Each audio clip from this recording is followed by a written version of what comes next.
going on? And I think we are live. Good evening, everybody. Thank you very much for joining us for a 3-player tutorial and playthrough of Stalker, a newish game from Awakened Realms that's been delivered. I don't know if it's still being delivered or everybody who backed it has now got their copies. I don't quite know, but this is recently out.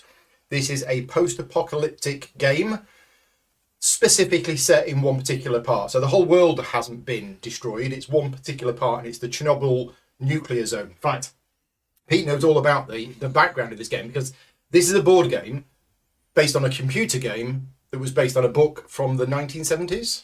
Yeah. Roadside Picnic. Yeah. I have been listening to you. So yeah, there was a book from the 1970s which was about this zone, and it never really explained what the zone was. But inside the zone, there was danger and there was all sorts of weird and wonderful things. And I think from what you said, the book doesn't actually really explain. Well, the idea was that it was some alien spacecraft that that just landed and then went away, and nobody knows why they were there. But they just left all this stuff, like the aftermath of a music festival, right? Just rubbish just strewn around. Okay. And it's alien rubbish. Right. Okay. And what the computer game developers did is took that idea and turned it into a computer game called Stalker, but instead of it being aliens, it was actually based in the Chernobyl nuclear zone. So that's where this game is set. There is a nuclear zone around where the Chernobyl accident happened, and we are all stalkers. I can't actually remember what Stalker stands for, but each of the letters does stand for something. And this is a game which has multiple modes of play. And this is one thing that I do want to talk about right from the start, because Awakened Realms have done some great campaign games. They've done Tainted Grail, they've done ISS Vanguard. Stalker is another of the games that they've played, and Stalker does have a campaign mode. But unlike Tainted Grail and ISS Vanguard, this has a huge standalone mode, which is what we're playing tonight. So you're not going to get any spoilers of the campaign whatsoever. And the reason why I'm emphasizing this is the campaign that actually comes with this game at the moment, with just the Wave 1 stuff that's been delivered, is 2 3-part stories. So anybody who buys this game expecting a big, long, epic campaign game that's going to take them, 6 to 12 months to play, it's not that. It is literally 2 stories. Each story is 3 sessions. This game has this zone survival mode, which is what we're playing tonight. And I personally believe that the zone survival mode is the main way that this game is going to be played, with the campaign mode on there as an extra if you want to play it, which is kind of the opposite of Tainted Grail and ISS Vanguard that are pretty much predominantly campaign games. Now, the zone survival mode is a series of standalone missions. There are 10 different missions in the game, but there are also 10 different maps, and you can use any map with any mission. So you have 100 combinations of what you're going to do.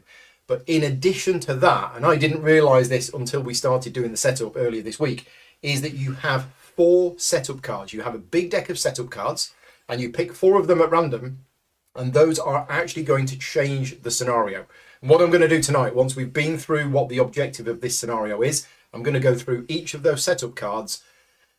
And remember, that isn't the fixed setup cards for this scenario. These were chosen at random. Well, they weren't. The publisher actually told me which ones to use, but you normally choose them at random, and that is going to change how the game plays. So if you're here watching us live, thank you very much. And if anybody here who is watching us knows the game, I believe people from the publisher and the development team are supposed to be here. If you are, please let us know. Please identify yourself in the chat, because this is a game with quite a lot of rules.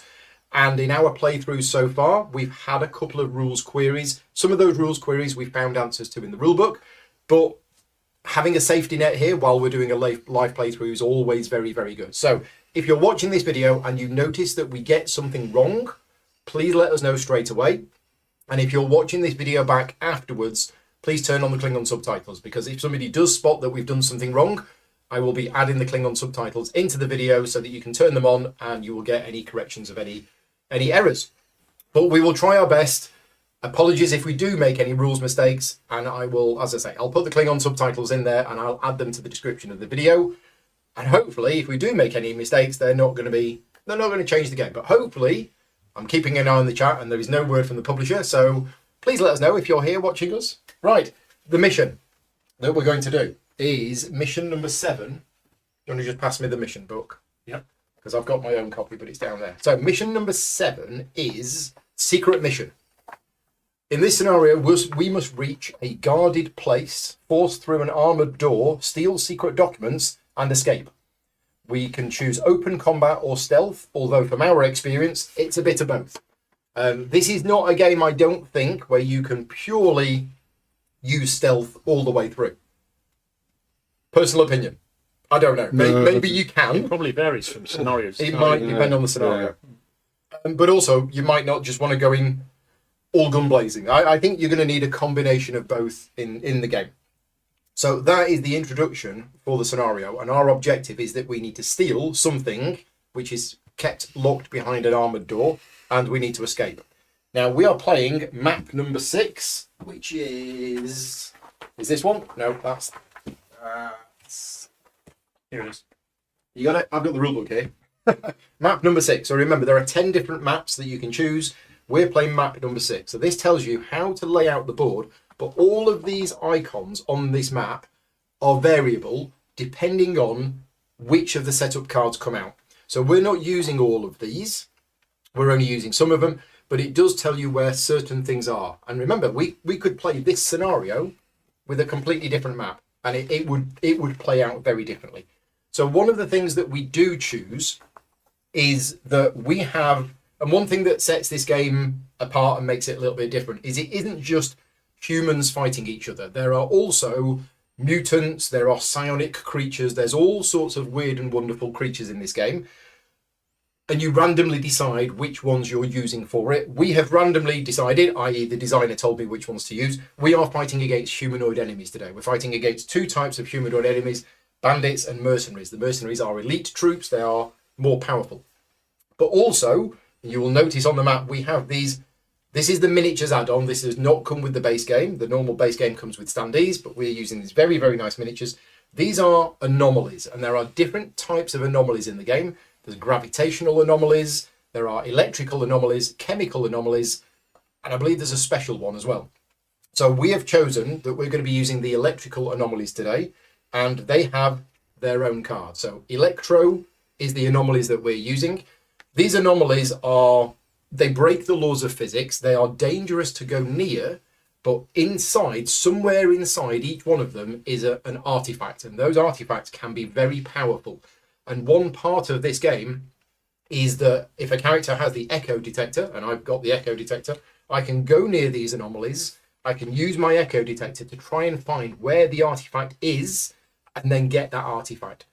Now, we're playing a one-off scenario today, but if we were playing a campaign, then you will continue your characters from one scenario to another. So collecting loot and getting things like artifacts is going to be massively important, possibly more important in the campaign than it is in a one-off scenario. But from our practice game this afternoon, the one that I found was quite very cool. Useful. Yeah. Right. Okay. So where to dive in? So what we've got is we have the board all set up, and what I'm going to do is I am just going to focus on a particular part of the board, and I'm going to tell you what our objective is, because it is in this room right here. This is the secret documents that we need to get. Now, unfortunately, those secret documents are within this locked room, which has an armoured door here. And we need to get through the armoured door to get in here in order to get the secret documents. And you might be thinking, well, what's this rubble marker here? Well, the setup instructions for this scenario told us to put a rubble marker here with a cube on it.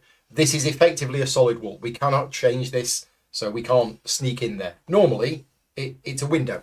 But in this scenario, that would be too easy to go through the window and into the secret room. So we have an armoured door, we've got to get in here. Now, once we've gone in there, all of us need to get to the exit. And the exit, it's actually going to cost us an action. So we don't just need to get to the exit, we need to get to the exit and spend one action to effectively leave the map. And we have a timer. So this game uses event cards as the timer. There's a big deck of event cards that comes with the game. You shuffle the event cards, you pick 7 of them at random. These are the event cards for the game. There's 7 of them, which means this is a 7-round scenario. Once we get to the end of the 7th round, if we haven't all escaped, we lose the game. So our objective is one of us has to get that, and then we all need to get to the exit. If any one of us dies, we lose the scenario.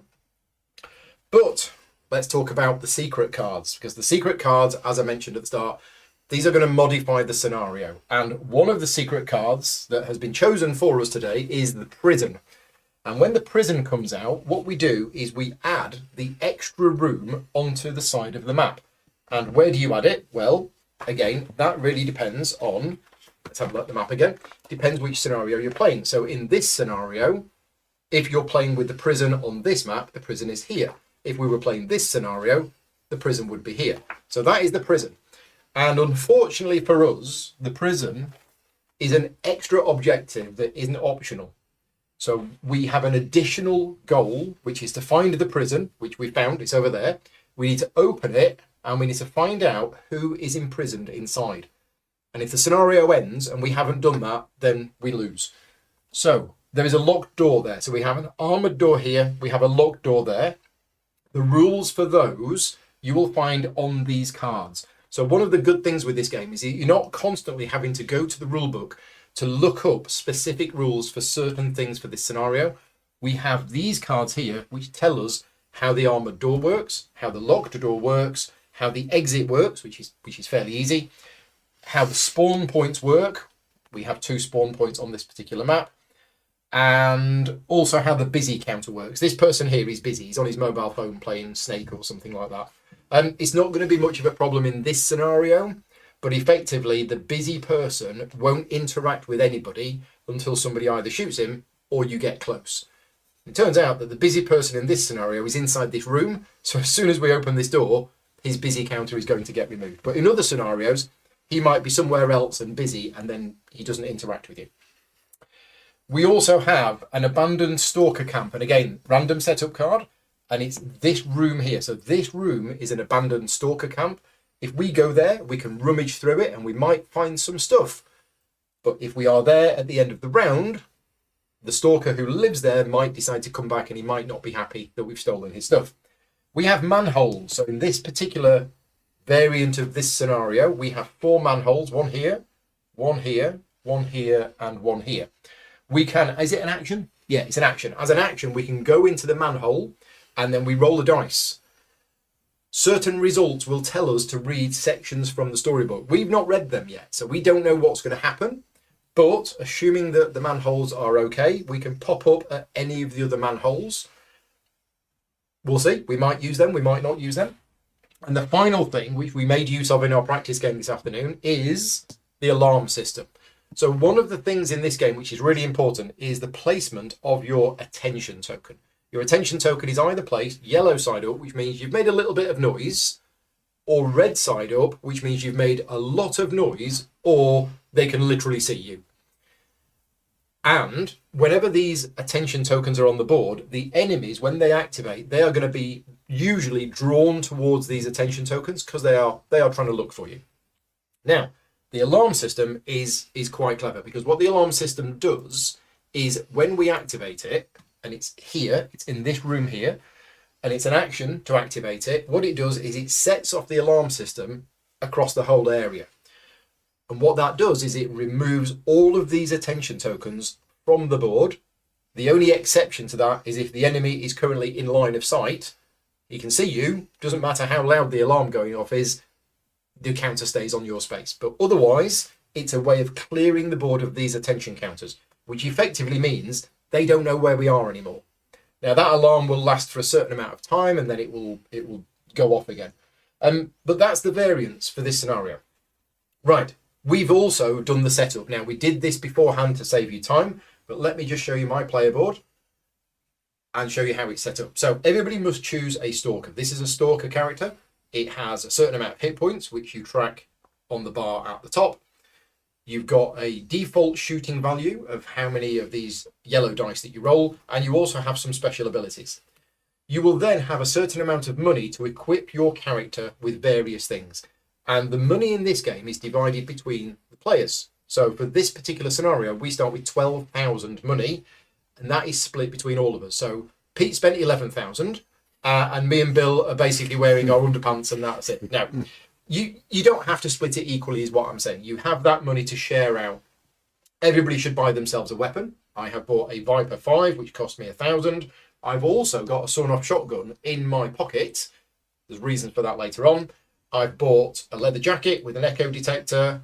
I've got a frag grenade, an energy drink, a military aid kit, and I've got some bread. Never leave home without it. But we basically, collectively, we've spent the 12,000.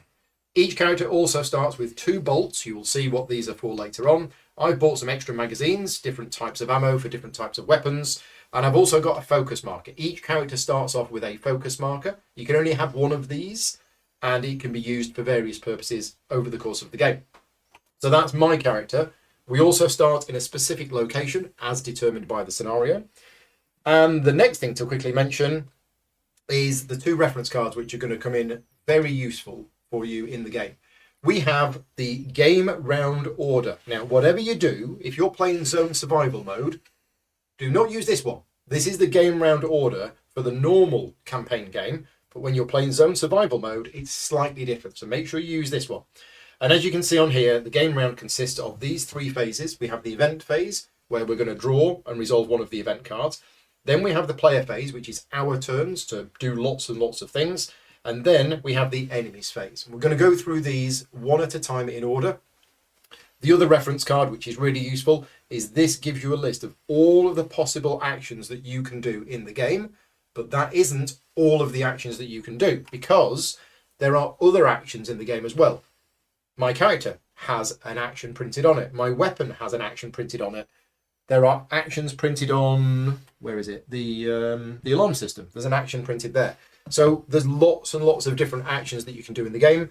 This is not specifically a tutorial video, so we won't be going through all the actions. There might be some actions that we don't see, but you'll get a good idea of how the game plays. Was that your book or mine? That book's just fallen over. Right, so we're all set. We're all ready to go. We are ready. Yep. We don't have a plan yet, but we'll come up with a plan. So we do the event phase. So the first thing that happens, if I give you that back, is, let's just talk a little bit about the anomaly. This is the anomaly card that we have chosen for this particular scenario. Now, some anomalies move around the board. We have chosen one, as recommended by the designer, that we've chosen one that doesn't move around the board, which is going to be much easier for our first game. But essentially, the anomaly is going to have a chance of triggering if anybody goes near it. And I'll explain more about this and how this happens later on. But if a stalker triggers this, it's 10 damage minus, we do get some defense. Now, we found earlier on that leather jackets are quite cheap, but the other armor is really expensive. So none of us have got anything other than a leather jacket. Oh, no, I've got my NBC suit. So I do have a... Bill's got an NBC suit. Yeah, which is a bit more expensive. It's a bit more expensive. Yeah. But the electro can also damage the enemies as well, because this anomaly is sparking off electric, in its nearby vicinity. Okay, so let's do the event card. I've given these a shuffle. We're going to have the event card for round 1. And the event card is a bad one. And you can tell it's a bad one because it's got these icons on it here. Now, one of the things with this game, if you do succeed in the scenario, then there is a way that you can add up how many points you've scored just to rate your own victory. And every time there is an event card with these negative symbols on, that means you're going to get more points if you do succeed in the scenario, because this is going to make it harder. So, radioactive rain. Place this card next to the map. If any other weather card is in play, discard it. So this is a weather card. We didn't have one in our practice game this afternoon, so my guess is that this is going to stay in play all the way through until another weather card replaces it. And it says here, during the fate trigger step. Now, the fate trigger step is pretty much at the end of the round. Where is it? Survival, fate triggers. Bottom of the... Is it there? Yeah. Fate triggers. There you go. Roll the dice and resolve all corresponding fate triggers. So almost at the end of the round, we're going to roll the dice and stuff's going to happen. If we roll the blue symbol, of which there is a 1 in 10 chance, then the rain has stopped and we get rid of the card. So it's just like Columpton. If we roll the green symbol, then everybody outdoors is going to increase their radiation dosage by 5. Ooh. But the rain then ends. Okay. Right? One off here. Discard the card. If we roll the purple symbol, each stalker outside increases their radiation dosage by 10, and the rain does not end. And if we roll a red, each stalker on an outdoor space increases their radiation by 15. The most likely result. So we don't want to end up the... Let's stay indoors then, chaps. Yeah. Wow. So that is placed next to the map. That is a permanent event. That's interesting. Now, what classes as an indoor and an outdoor space? It's fairly easy. You've got these thick lines here. The thick line indicates that it's a room. If it's a room, it's inside. Anything that isn't completely surrounded by a thick line isn't a room. It means it's outside. So that's interesting. We don't want to be outside at the end of the round. It doesn't have any effect on the enemies, unfortunately, because they've got umbrellas. And yeah, they're immune to the to the rain. I'll show you that at the end. Right. So that's the event phase. The next thing is the player phase. So in every game, you have a lead stalker. And Pete, because he's read the book, he's the lead stalker. And each player has 2 turns. Now, the way that it plays out is that the lead stalker will take the first turn, and then it will go clockwise. And on your turn, you perform 2 actions. So you can't split those actions up over turns. But at any time it's your turn, you can actually say, I'm going to skip my turn, and I'll let somebody else take their turn. Now, you don't lose the turn. You can come back to it. So effectively, what Pete could do, Pete could say, no, I'm going to skip my turn. And then Bill could say, well, he's going to skip his turn. And then it's going to go to me, and I could have a turn.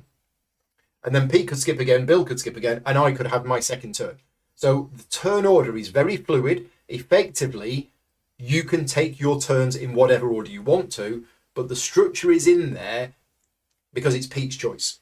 So if you've got a group potentially with an alpha gamer that says, no, I'm going to go first, let me have the first go, it's down to the lead stalker. Pete can take the first turn if he wants to, or he can pass if he wants to.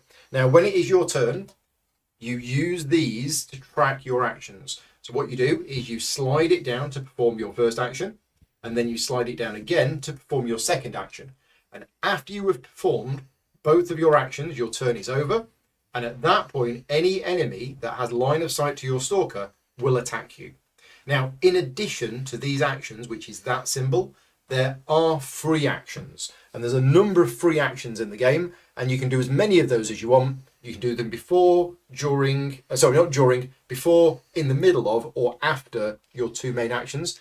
The important thing is that you got to finish one action before you do another action, and that includes free actions.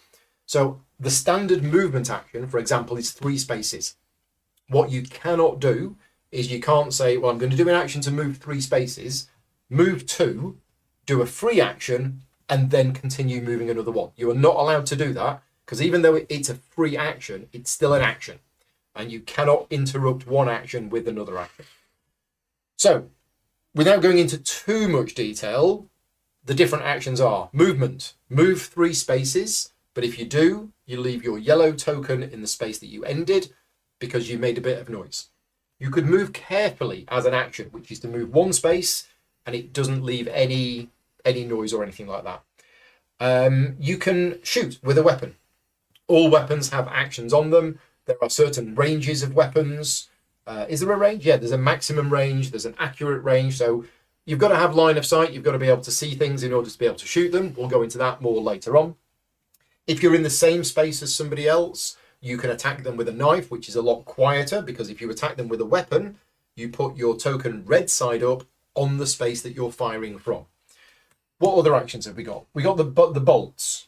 So every player starts the game with 2 of these bolt markers. And this was in the book, wasn't it? This is where they got the idea from it. But these anomalies are really dangerous. And when we look at them in detail, you will see, in fact, if I just press, I think it was this button. Yeah, it's this button here. You will see that this anomaly, and temporarily, I'm just going to take these off just to show you this anomaly. Every anomaly comes with an overlay, which is a plastic overlay which sits on the board. And wherever there's a symbol in a space, that means that the anomaly sort of reaches out into that space. And when I say a space, this here is 1 space. So even though these symbols are over here, they're actually in this entire space. So this anomaly stretches out into this space, and to this space, and into this space, and into this one, and into this one, and into this one. And what you can do, the more symbols that you cross, and depending on the type of symbol, that's how dangerous it is. But one of the things that you can do in the game is you can throw a bolt onto a symbol. Now that bolt will be removed at the end of the round, but whilst it's there, it's covering up that symbol, which means it's safer to move through. So the throwing of bolts onto these symbols is something that is an important part of the game that you can do. Other things that you can do. What have we got? Decoy. Another use for these bolts is that you can throw them somewhere within range 3. And what it does is it puts your yellow attention marker into that space. And then the enemies might be drawn towards it. So it can be useful at certain times to do that, to draw them away from where you are. And what else have we got? Picking things up. So loot tokens. We already have some loot tokens on the board. And also we have the secret stash as well. So when we need to pick that up, it's an action to pick that up. Reload. Using your magazines that you have to reload your weapon. And finally, there is a prepare action. Preparing is basically just taking a moment, having a breath. You pick up a bolt that's lying around on the floor. And if you have a focus token... Oh, no, that's the reload, isn't it? It gets you a bolt. If you haven't got one, you get one back, yeah. Yeah, the reload action is interesting because it is an action to do, but if you have got your focus token, it isn't an action, or it's a free action to do instead of a main action. Right, that's a quick summary of the different actions. We're now going to go in and start playing the game and see how we get on. So, do we have a plan? Well, I've had some thoughts. Okay. We like that. We like thoughts. That didn't get into any trouble last time. Is it to join the bandits? Well, I think they've got the best. No, one idea is we do have a character that's good at short range. Which is me? Which is you. I mean... We all want to end up... Now, this I don't know if I'm good at short range. This radioactive rain has changed everything compared with how we started before. What we could do is say, if you ran round the corner, dive through that window, and set yourself up here, you're in line of sight, depending on his direction. He's facing that way. Yeah. Right, so you're not in line of sight to either of these. No. So you can run round the corner. They can see one sideways. He's one, isn't You he? can see one to the side, which is into Isn't there. that old space Can't one? see there. You can't see there. He can't see behind him. So you Yeah. could run around the corner, dive through that window, nobody would see you. You don't want to roll Yeah. that, because that would be bad. That would be bad. But then, if you could shoot either him or both, if you used your energy drink, I do have an energy drink. you could go and take both of them out. And then our long range specialist, 1, 2, 3, could go here, has got line of sight onto him. Wow. 1, 2, 3, 4, 5. Oh, well within my range, yeah. Not your perfect range, or is it? It's my It is. my accurate range 3 to 6. Your special abilities, don't you get the aim shot? My aim shot, yeah, which is that range 4? No, that's 4 plus. There we go. You Yeah. would then have to use your energy drink to get undercover, Yeah. but it would put you perfectly placed in there, possibly to activate the alarm system and put the sprinklers on next turn. That's as far as I got with my thinking, because And then the rain started. and then the rain started. But But me going in there, that leaves seems me like trying to think of what I'm going to do. The one thing I was thinking, I could go in there and shoot. I'm not sure if putting the alarms on straight away is necessarily that useful.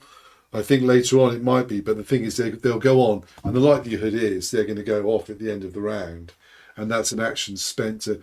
But in this turn, I can get into this room without being seen. just by So because of my sneak, so I can go 1, 2, 3 to there, 1, 2, 3 to there, still not seen, and then in. okay. And then I've got the frag grenade, which can put 2 on that door, which means we're almost at the prison thing without.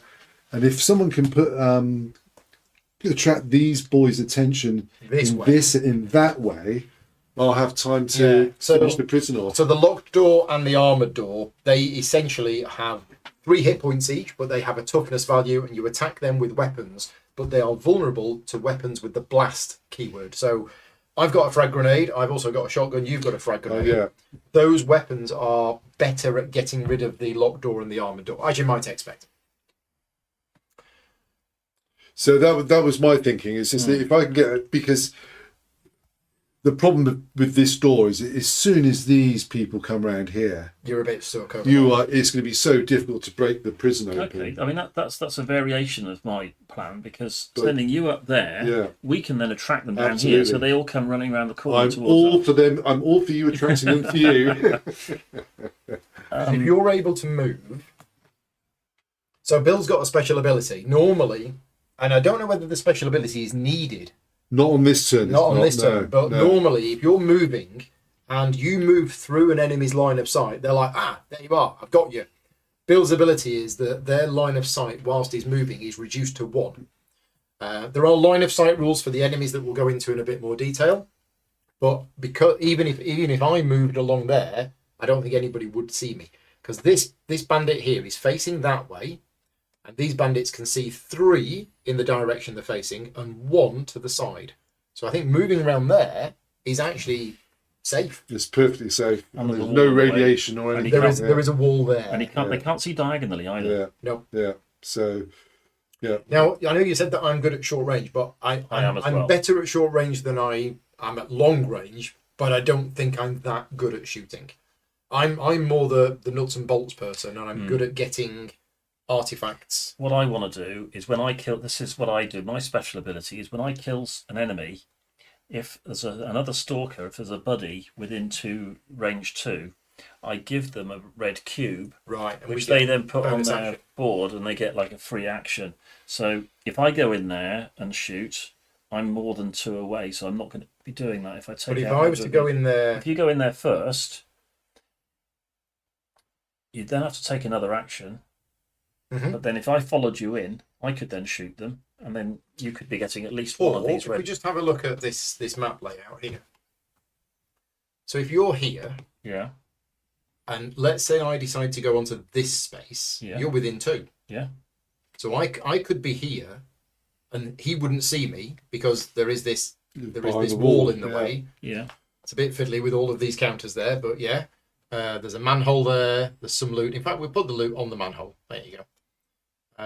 There's an anomaly in there, so that's causing problems. But if I went onto here, But it wouldn't see me. remember you're outside though. You don't want to end you don't want to end the Well, no, turn outside. we don't want to win the round. Yeah, the round outside. Yeah, as long as you're that would indoors. just be one action. Well, I'd throw some bolts on to make it safer, Yeah. and then I'd move there, and that would Okay. be one action. Okay. And then Yeah. my second action could be something. As long as I end up As in long as here, you're back, it's safe at the end of the round. Yeah. Yeah, that works. Wow, I'm thinking of making this area safer for you to move through. sounds like a plan. Okay, so We have a plan. you're going to skip your turn. I'll skip my turn. I mean, I can go whenever. I mean, yeah, I might as well. you have Yep. your- So my first turn, So we slide the action token down, Let's just and you're slide going that to choose the normal. I'm just normal movement. So Default just move movement. 3. So 1, 2. He can't see me because of the wall. 3. So that's the And first what you one. do is you leave your retention token And then on the space on that the you spot ended, where I ended. yellow side up. Now I'm going to move again. Will I move the token You will. again? Yeah. So 1, 2, 3. Mm-hmm. Which is there. But that. Yep. Yeah. That And works. then And that is your turn. that's my done. turn. So now I'll So, have my go. So I'm going to spend one action, and I am going to do the bolts and the nuts action, or the nuts and bolts action, as I call it. Now my special ability is whenever I do it, I use one of mine, but I find an extra one in my other pocket, so I actually get to place 2 of them. And the way that this works is this has a range of 3 from where I am, but you can count range around corners. So this is where I am. Range 3 for me is basically as you would move. So 1, 2, 3. So I could actually throw a bolt to here, for example. I don't need to because there's nothing to cover up. But what I'm going to do is I'm going to throw one on that space. So that covers that up, which makes that safer to move on to. And I'm going to put one on that space as well, Excellent. which means that's safe to move on to. Now, just while we're talking about this, that icon there, that is that symbol on this dice. And there is only one of those symbols on the dice. So if I didn't cover that up, there would actually only be a 10% chance of us triggering it when we move through it. But I don't like those odds. That one though. That one's a that's 3. 30% chance. Basically, Yeah. the number of circles on each icon is how many chances there are of rolling that on the dice. So that was my first action. My second action is I'm going to move, but I'm going to using my special ability, which is zone affinity. So I'm going to move up to 2 spaces, but I don't place my attention token. So I'm going to move onto this space here. Now, if I hadn't have put that bolt covering that icon, I would now have to make a roll. And if I rolled the purple symbol, I would take 10 damage. Is it 10 damage? Yeah, 10 damage. minus my armor, but that's something that you want to try and avoid. So I'm now on the space with those 2 loot tokens. I can pick those up, but that is another action. And because I used my special ability to move, I don't have to place my attention token on the board. So that's my turn done. Okay. Well, everyone else has been very stealthy so far. I think it's time to change all Yes, that. a little bit of noise wouldn't go amiss. I don't want that to be that. And the just only as a one. reminder, Pete could choose to pass his turn again, and me and Bill, as I say, it's very, very flexible on the order in which you take your In turns. fact, I mean, does it make sense to wait, or shall I go now? I could go now. Yeah. Go now, yeah, I think yeah, go now. yeah. Okay. Right. Okay. Enough peace and quiet. Let's rev it up. Pete gets his ghetto blaster out. Okay. So you did say you wanted noise at this end. I do. So what very I'm going much. to do is I'm going to move. So normal action to move. Normal action to move. Slide that down.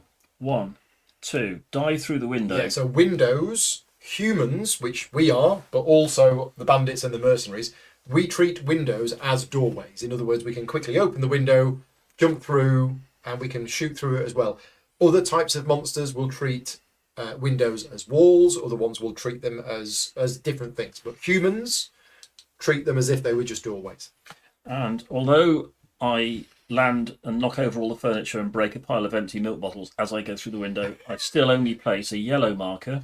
Yeah. Because he can't see me. He's got no line of sight because he's only got line of sight range of 1, and he can't see backwards. So I go past him without him seeing me. I'm going to just explain that at the moment. Wasn't there a second icon under the loot tokens? I don't think there was. I hope there wasn't. Nope, there isn't a second icon under the loot tokens. Right, this is the bandit. And here you can see the line of sight of that character. So when they are looking forward, they can see 3 spaces in the forward direction, and they can see 1 to either side, and they can't see anything behind them. So if we just look at this bandit here, this is the one. Okay, so this is the bandit we're talking about, this one, and it's facing that way because the setup diagram told us which way it was facing. So it can see 3 spaces in this direction, but it can only see 1 space because it's hit by a wall. It can't trace line of sight. Line of sight will not go round corners. It will only go in the cardinal directions. So if this wall was not here, then this bandit would be able to see 1 space, 2 spaces, 3 spaces. It would actually be able to see, doesn't matter how big the spaces are, as long as they are connected to this and in that line. So it would be able to see all the way down there and all the way down here. Now it can also see, according to this, 1 space on either side. So it can see 1 space into here, but it can't see more than 1 space. It can't see 1 space in this direction because the wall's in the way. But that is why that space is safe. And if we have a look at the other bandit, this one here, same thing. So this has got 3 spaces. Oh, and this is on a space. This is on an anomaly space. So whenever you place an enemy on a space that has an anomaly icon, you cover that over as well. So it can see 3 in this direction. So 1, 2, 3. It can see 1 this side, but it can't because there's a wall. And it would be able to see 1 that side, but it can't because it's a wall. And human enemies can't see behind them. So this one would not be able to see us if we went to either of these spaces. Right, so you've had your first action. Now, if I was to shoot now and just take that second action, then I would only be able to choose one of those 2 targets, and the other one would then be attracted by my... Yeah, by firing, you would flip it over. But they wouldn't turn round, though, would they? No. That will happen in their turn when they get to move towards you. But they don't instantly turn round to face you. Right, that's interesting, because otherwise I was going to think about using my energy drink so I could shoot both of them. But I don't need to, because I'm not close enough. If I was there, I would definitely want to finish him off. So I might just shoot 1. Okay. To save my energy drink, because it's really, really useful when you need it. So I'm just going to show people Pete's weapon. This is Pete's weapon card. You have the maximum range of the weapon here, you have how much ammo it comes with, and you have the accurate range. So it's going to be slightly better at range 2 to 3, but its maximum range is 4. It has a special ability which is printed on it, but these are the 2 options that Pete has. He can spend 1 action and 1 ammo to do a single shot. That will get 2 green dice in combat, and it will place his red attention marker. Or he can do a burst shot, which is still an action, but it uses 3 ammo, it uses 3 dice, and he can basically spread the damage out amongst his target and any adjacent targets.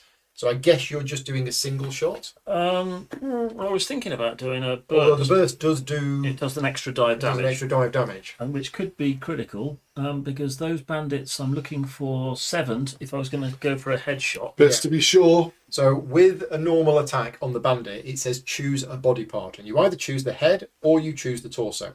If you choose to try and attack, shoot it in the head, you need 7 successes. If you get 7 successes, you deal a point of damage, and these only have 1 health, so it's dead. But if you don't roll 7 successes, it's a miss. If you choose to aim for the torso, then depending on how many successes you get, you will get different results. So if you get 4 or 5, you'll get a light wound. 6 or 7 or 8, you'll get a heavy wound. And 9 or more, you will deal a point of damage. So with that particular attack, with the single shot, you choose a body part. With the burst effect, you don't choose a body part. You just roll the dice, and then you choose where to assign the successes. This is the type of weapon that they've got, which we'll get to when they're attacking us. Okay. So, single shot or burst? Burst, I think. So it uses 3 ammo. It does chew up the ammunition a bit. So that's half of my ammunition is gone. And then I get 3 yellow dice and 3... So 3 yellow dice, because that's what's printed on Pete Stalker, and 3 green dice because that's what's printed on the weapon. So these dice have got all sorts of different results on them, and we'll explain them when you roll them. And the range. Oh, the range, yes. Now, who am I going to? Which one shall I shoot first? Well, they're both 2. They're both range 2. This one I think can get to me more easily than that one. Actually, they're both that one. Go through the window. It makes no odds. It makes no odds. Where would be rather the attention? It's going to be on me, isn't it? Yeah. So let's shoot him first. Well, you're shooting, so that flips to red. So the accurate range of this weapon is 2 to 3. What that means is if you do an attack with this weapon at range 2 to 3, that particular result there, the one with the white border, is not just 2 stars, it's 4 stars. Now, there's only 1 of those on the dice. And I can tell you now, we are not going to roll as well as Ben did. Ben, I think he's in the chat, or he was earlier on, and he did a playthrough video of this, and he rolled this on the first 4 or 5 dice that he rolled in the game. That helps. And yeah, that helps. Yeah, well, don't talk down my head. Right, let's go for it. Come on. So I'm shooting him with a burst. You've ruined my dice. We've ruined the dice. 2, 4, 5, 6, 7. You've got the 7. Got him. And he hasn't got any defense because he's not armored. No. So I think he didn't know what hit him. Literally. I think I'll choose to assign the damage to his head. So we think this is one rule that I'm not 100% sure about, which is how the burst damage works. Whether we can choose to assign it to the head or if it needs to assign to the torso. If you're watching us live and you know the answer to that, please let me know. Because it seems... Well, every other attack says pick a body part. Yeah. That one doesn't. It just says you can assign the successes wherever. So I'm not 100% sure that you can choose to assign it to the head. But if you can, you've rolled 7. Now, if Pete hadn't rolled 7, and I'll just give the chat time to tell us an answer if they know, you can spend a focus token. So this focus token, you can only have 1 of these. But if you spend it, you can re-roll any number of dice. So you can keep the good ones and you can re-roll the bad ones. Also, on the yellow dice, you will see these gas mask symbols. These do nothing on their own, but certain abilities on certain weapons and equipment will give bonuses if you have a number of gas mask symbols, which Pete does have. Yeah, you've got an ability there. So if I was drawing wound cards, I would choose 2 and then pick whichever one I wanted to inflict on him. But I've shot him in the head, so I don't need to do that. Right. So that's him gone, and I think we replace him. He drops a loot token as he falls over. Yes. So we remove the enemies, and we're going to put them on the card. This is important. This is an enemy pool. We are limited by the number of enemies that we can have on the particular map. And if we didn't actually kill any enemies, then that means that no more would be able to spawn. But as it is, we have killed 1, which means that can now respawn at somewhere. Now, it's a human enemy, and every time you kill a human enemy, a loot token drops on their space. But what that does mean is that red anomaly icon that was there, that is open. So that is now a dangerous space to move on to. And I believe that was that's my second action. That was your That's second my action. turn. Right, I just need to send this message. If you want to take Right, your so- second Pete, I'm right in saying your red thing trumps my yellow thing, doesn't it? So I presume they're going to be moving more towards that At than the to end my of the yellow. round, because there's a red marker, tension marker, they're going to be drawing from the red deck. And usually what that means is that they head towards the red marker. So that's probably what they're going to be Because what I'm doing. particularly concerned about is this guy here, you see. Because I don't want him to... Basically, I don't want him to come this way. So at the moment, if he's definitely going to be going towards your red one... 5, 6, 7, 8, 9, 10. He's a range of 10 away from me that way. 1, 2, 3, 4, 5, 6, 7, 8, 9, 10. 11. And he definitely go that way at the moment. They always... humans always try to avoid going through anomalies. Yeah, but he'd have to go through either way. All three routes through all Excellent. involve going through anomalies. So I think that means that we choose, and he'll go. Yeah. We'll send him around a way that Because the reason I ask is because it's better if I don't attack this door this round. Okay. Because that would make that red, and he would definitely come that way. Yeah. So I think what I'll do is I'll just move into there, which. Okay, Paul has said you assigned burst damage to the torso. So thank you very much, Paul, for checking that. Well done. I wasn't sure about it, and So Paul has checked that. So we need slight undo, Okay. and we have the publisher who's been watching but has been unable to chat. So hopefully we've fixed that now. So I did 1, 2, 3, 4, 7, 5, 6, wasn't it? 7 damage. So you did 7. And I've got 2 gas mask Okay, so symbols. 7 stars means, assuming you don't want to do a reroll, No, that he's going to draw a light wound. But because of Pete's weapon, I could do a reroll actually. you could do a reroll if you wanted to use your focus. I could reroll all 3 of these. Check the rulebook online. It says if you get an option to pick the location, you can. Otherwise, it goes to the torso. There you go. Thank you very much, Paul. I thought there was something like that, but when we were trying to find it earlier, we couldn't find it. All right, I'll use my focus token. Okay, so Pete's going to use his focus token. And I'll re-roll these 3 green ones. Okay. Because those are pretty good. Yeah. And I've got 4. So what have you got? 5, 6, 7, 8. 8. Yeah. Okay, so 8 stars on the bandit is heavy wound. Excellent. But because Pete's special ability, did you roll 2 gas masks? I did. You did. So what would normally happen at this point in the game is we would draw one of these enemy wound cards. But because of Pete's special ability, he actually gets 2 of them. And tell me which one you choose. I'm going to choose the one that gives him a hit point of damage, which they both do. Okay, so it turns out that these 2 cards are both the same. But essentially the heavy wound or the light wound, depending on what you've done, and the heavy wound is 1 point of damage. So the net result was the same. Dead bandit, we like those. The bandit was dead and we dropped the loot token, but you had to use a focus Yeah. to do so. Right, okay. Excellent. So my first, because I don't want to use the grenade yet to make lots of noise, my first action was just to move into this room, ready for the next thing. So the yellow token goes... So the yellow token goes there, you. but then I don't like the yellow token being in there either. So for my last action, I'm going to throw a bolt. Now, do you need to do that? Well, I think if I've got the yellow one there, I'm just... Well, when the enemies activate...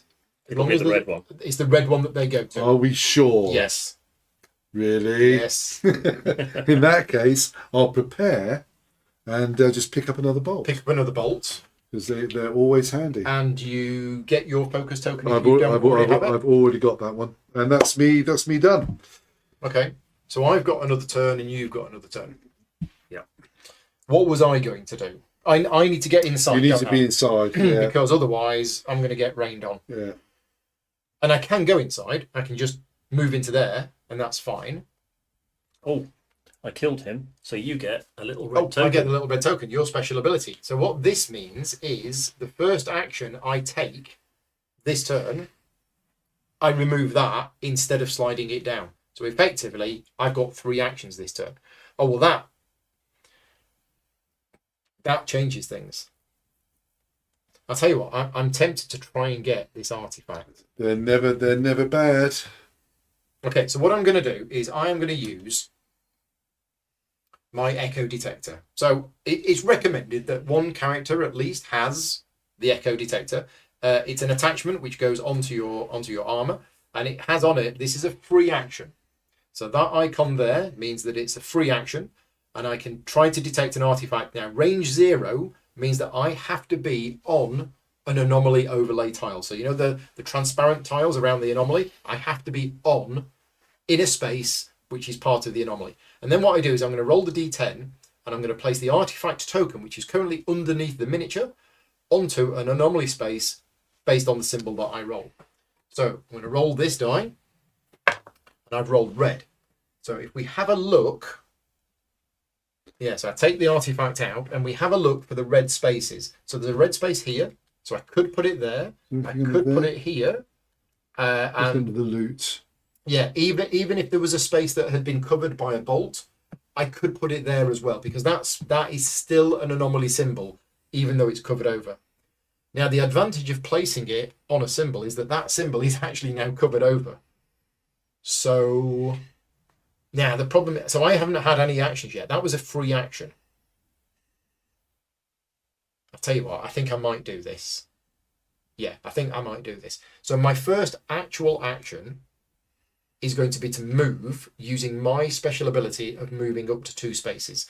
And I'm going to move to here, which is safe because there's no symbols, and into here, which is also safe because there are no symbols. I say safe, you may have noticed this radiation icon here. So whenever you perform, it's actually, the rules are, whenever you slide your action marker down, if at any point during that action you were in a radioactive area, then you have to increase your radiation dosage on your own Geiger counter.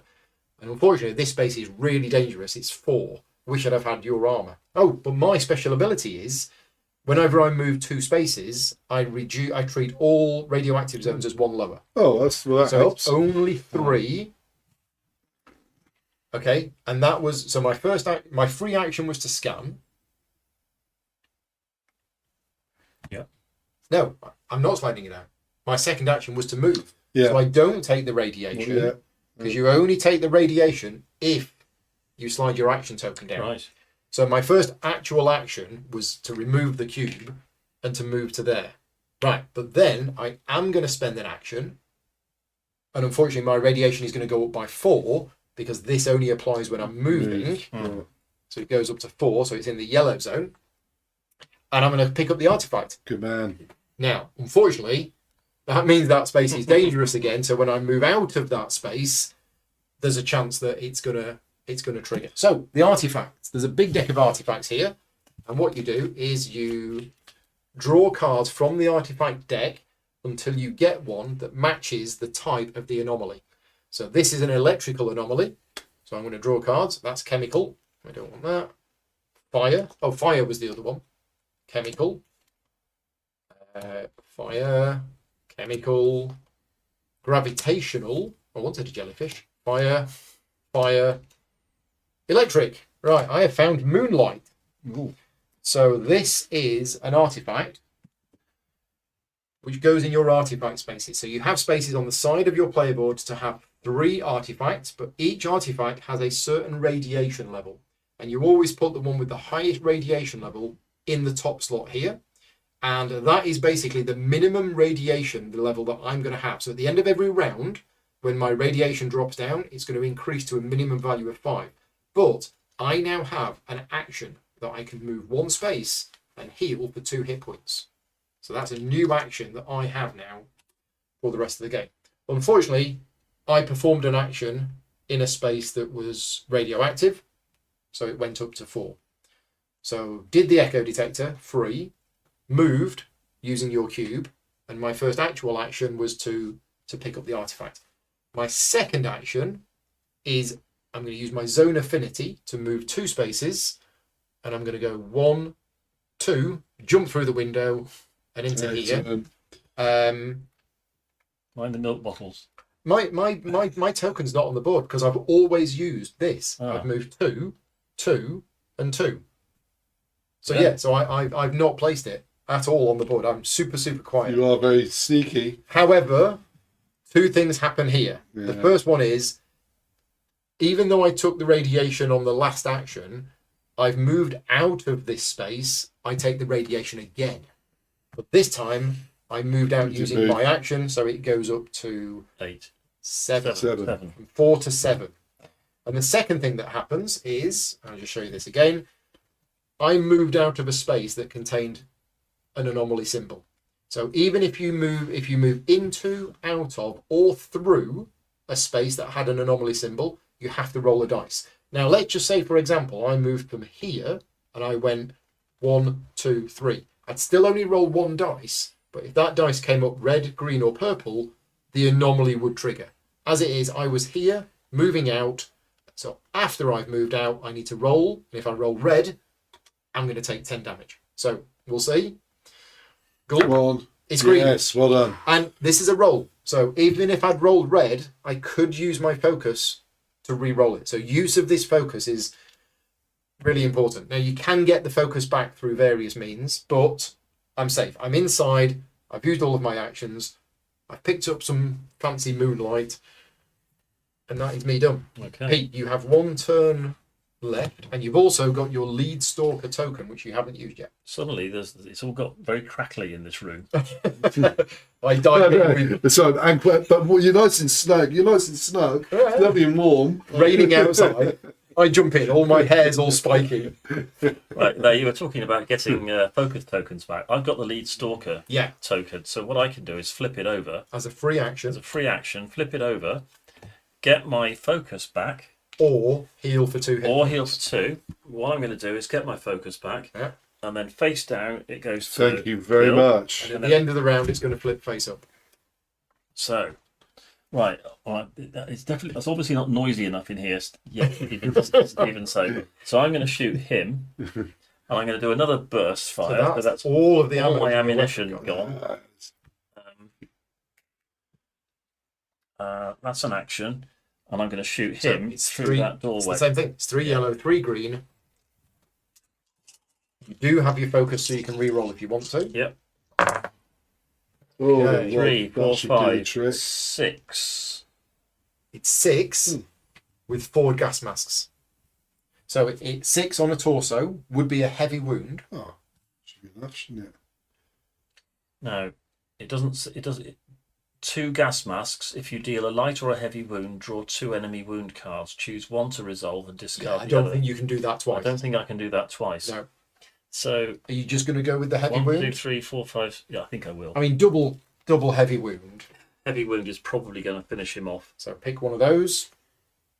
Yeah, again. Yeah, you've got a one. Right. Okay. This one didn't have that. It had either it had a pin and an exposure. Okay. So that So wouldn't it's have been good quite that so you good. chose. It's good that you use your special ability. So that's him dead. That's him dead. We have another he- loot token. Well done. Stuff falls out of his pockets as he falls over. Yeah. And It goes on and top. it's even louder in here. Yeah. That's my first That was action. your first action. Okay, what am I going to do with my second?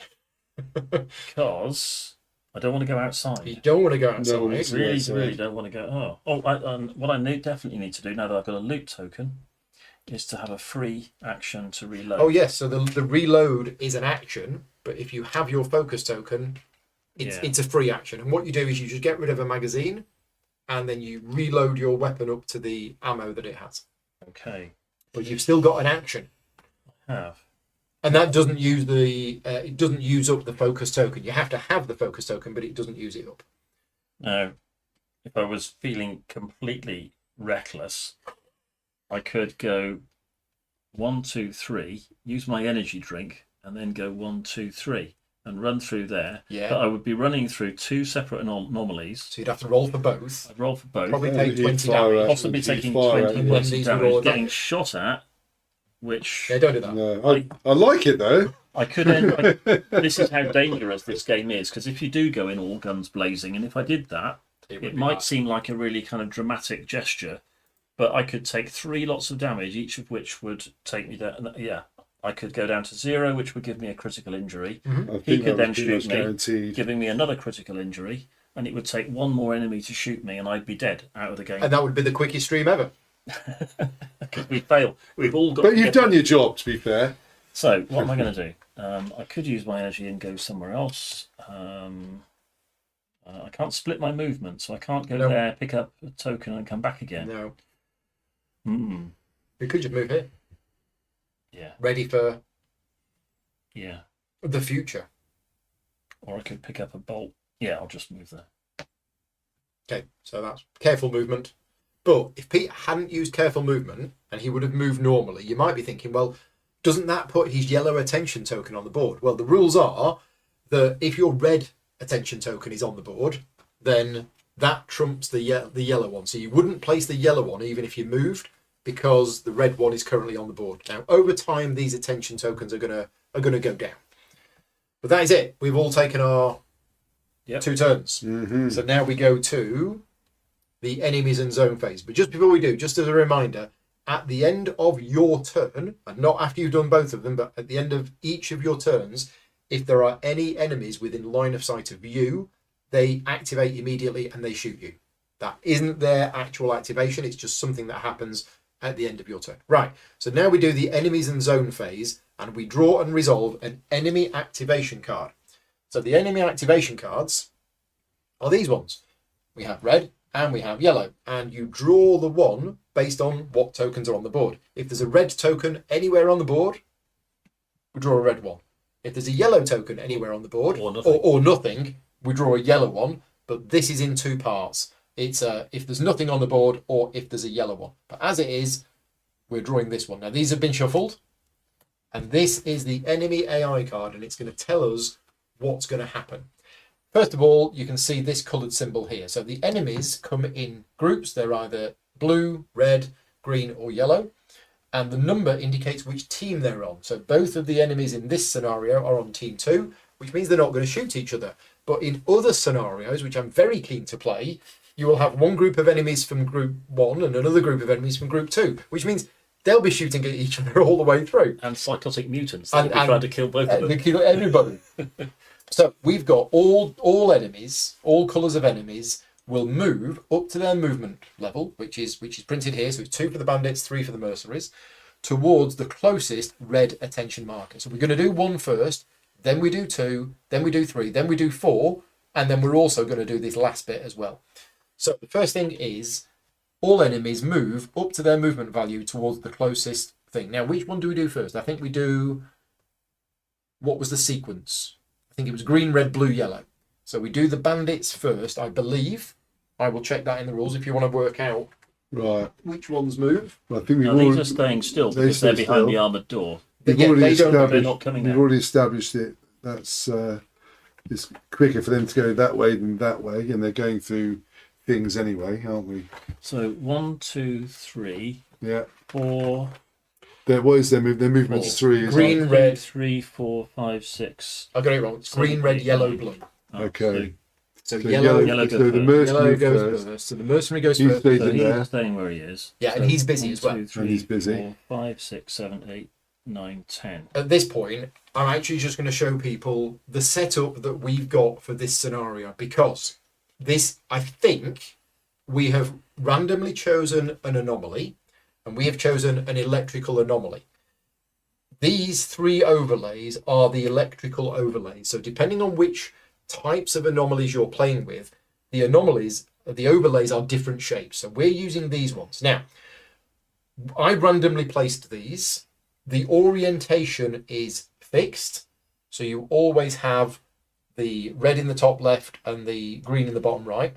But these were randomly placed. Now, if we set this scenario up again with exactly the same map, but with different anomalies, we might not have this situation. But what we've got is we've got a situation where this is the only way out of the building going north, and this space is dangerous. And the rules for human enemies, might just be all enemies, but definitely these humans, is they will try to avoid an anomaly space at all costs because it's dangerous. They don't want to move through here because there's electricity sparking through this wall into this space. So this is a dangerous space.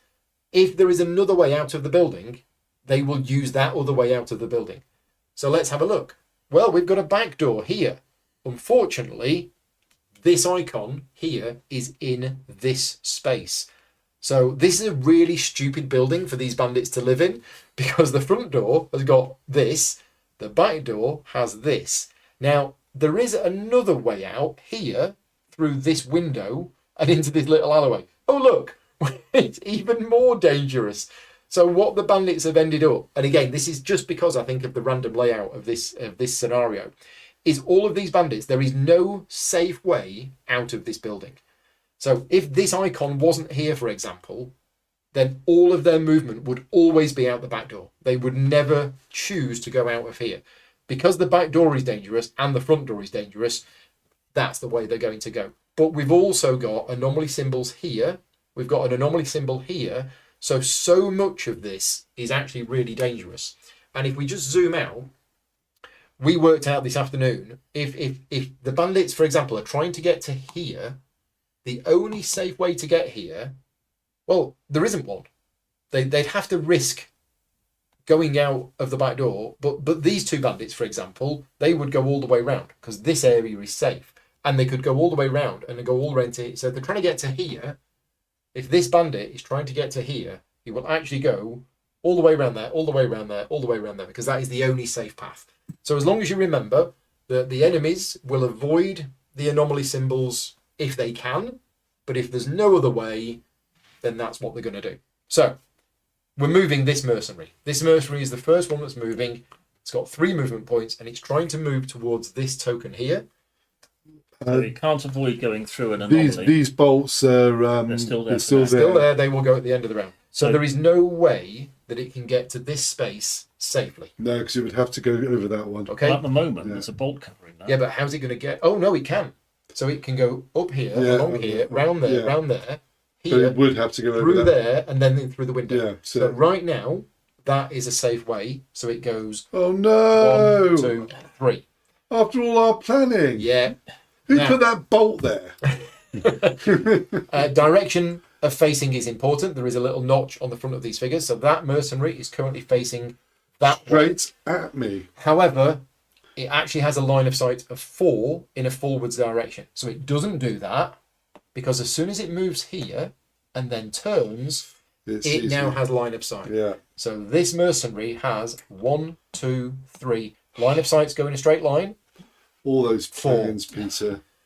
All of our plans. All of our plans. I've got a plan You've got a backup B. plan. I've Shoot got a them in plan the B. I've got a plan B. So what happens is this yellow thing of, oh, Bill might be there, It's now red, is yeah. actually the Bill actually Okay. is there. So this stops, its movement is interrupted as soon as it gets line of sight to an opponent and knows where they are. As long as it's within, yeah, I mean the range of the weapon is 4 and its line of sight is 4.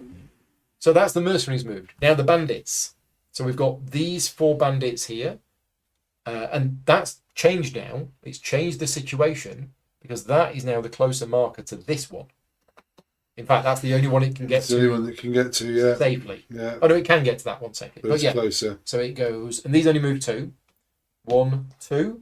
Now it stops there because it's moved 2, but it's not in line of sight. It's only got a weapon range of 3, so that one cannot see you at the moment. This one can. There is a space limitation as well in the game, so it's as you would picture it. This little space here, there's only room for 1 entity, which is either a player or an enemy.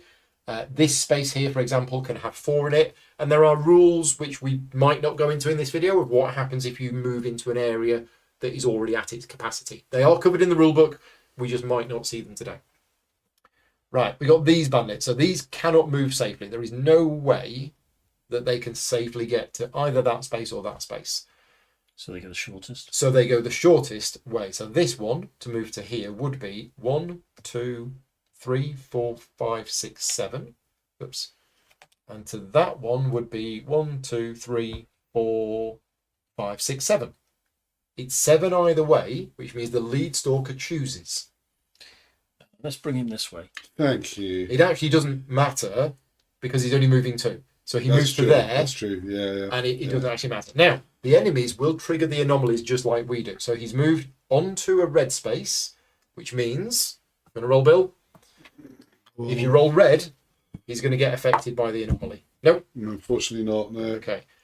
And these other ones are just going to move 1, 2, 1, 2. So we have a big. Anybody bring a flamethrower? It would have been handy. Because that would be. It would have been handy. However, on thought, my special ability should have given you another cube, shouldn't I? When you did. When he shot twice because he shot the Should other have one had as the well. second one. Is that not once per turn? Once per round. Once per round. Yeah, you did. Oh. Yeah, we're all good. It shouldn't do it twice in a row. Okay. Right. Yeah. Okay. So is that all of the enemies? Yeah. Well, that's step one. Now they fire. Don't they fire now? Red enemies. So if any of the enemies were red enemies, they would move an additional 2 spaces. Then step 3. All enemies will attack a target within their line of sight. Okay, so that's what's going to happen now. So I'm going to And the mercenary is within line of sight and it's within weapon range. So the way that enemies attack, it's a fixed amount of damage. They're going to do 8 damage, but you can roll your armor. right, Yeah, Bill, and you I've also have- got some cover from that cover. building. So if you're being Yeah. attacked and you're in a room and the attack is coming from outside of that room, you've got a cover bonus. So it's 8, So it's 7, 7, and I've got my armor of 1 green 1 die. green die. Yeah, you can Could use re-roll that focus. with a focus if you wanted to, but that would use your focus. Might be just keep it. Or... No, I'll take it. I'll take it. So your hit 7. points are tracked on the top of your board. When it goes to 0, you get a critical injury. If you then take any other damage, you get another critical injury. These are going to reduce the actions that you get. And if you then get hit again, you're dead. And that's the scenario over for everybody. How do you get rid of these critical injuries? There are healing cards. I've got a military aid kit. I've got some bread. I think you've got a bandage pack as well. And whenever you get healed above 0, you remove the critical injury. So they are going to, they're going to definitely get in the way, as we found this afternoon. Somebody's in the chat asking about the scenery. The scenery is in a box over somewhere else, so I'm not going to be setting that up today, unfortunately, for you.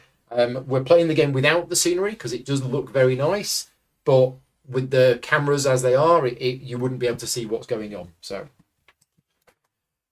right, that was that, and that's the only enemy that had line of sight to any of us. Then red enemies. Well, no, he did his one, but I'm out of range. He's not got line of sight. His line of sight. Oh, it's is only 3. Oh, right, fantastic. Oh, I suppose that makes sense. They've all got the same line of sight as their actual weapons range, haven't Yes. they? He's not got his glasses on, so he can't see. So red enemies, if there were any, would perform their special action. And then we have suppressing fire. All stalkers that are in range and line of sight of at least 2 human enemies are pinned down. Just the one. So we got lucky there. We did get lucky there. Right, that's that card done. That happens, that's the enemy activation card. The next thing we do is we suffer from radiation exposure, and that's me. So I'm on 7. I'm in the yellow zone, and what that means is I take a green dice worth of damage. So I'm going to roll the dice, see what we get. So I take 2 damage from radiation poisoning. Leather jacket. No, it doesn't. No, copy, that does doesn't change that. And then what happens is you reduce this to whatever the next symbol is. So basically you reduce yourself. Because I was on 7, I went down to 3 because that's the mark on the green. If I was on 8, I would have taken 2 dice of damage and it would have only gone down to 7, which would be really bad.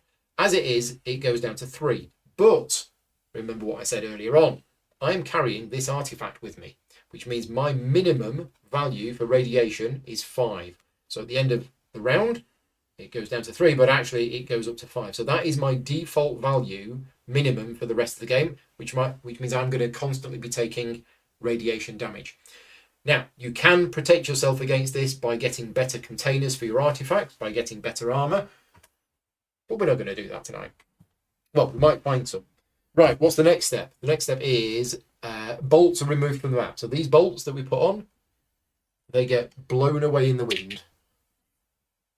Then all enemies, if they were pinned down, which means they would skip their attack, they get removed. And then we reduce the attention of each stalker that is not in enemy line of sight. So Pete, you are not in enemy line of sight, so the red goes down to yellow. Bill is in an enemy line of sight, so he Yes, stays on I red. made all this noise down there. I know. It was Paul's bolts that did it. Yeah. Right, then what we do is we do fate triggers. So Pete, do you want to roll the fate trigger dice? Okay, here we go. It's red. It's red. Now, we have Ooh, 3 things in the game that are going to trigger as a fate trigger. And you can always see them clearly because they're in red. The first one is spawn points. So if we roll red, we're going to place a group enemy, which is one of the bandits, on spawn point A facing south. So it comes in there facing this way. But then something else happens if we roll red. Yes, if we roll red during the... Well, we'll do all the other fate triggers first. Mm-hmm. The other fate trigger is the abandoned stalker camp, but that only happens if there is somebody in there at this point. And then the other one is the alarm system. If it was on and we rolled red, it would now go off. So that's all of those fate triggers done. But then if at this point in the game we rolled red, we actually resolve one of these tokens. So you may have been wondering what these tokens are, but there should be 8 of these tokens in each stack. I think that's right. And whenever we roll a red in the fate events trigger step, we reveal the top token of each stack. It might be nothing. It might be some enemies. We'll see. So that is a red enemy facing in that direction. We have no red enemy, so we ignore that one.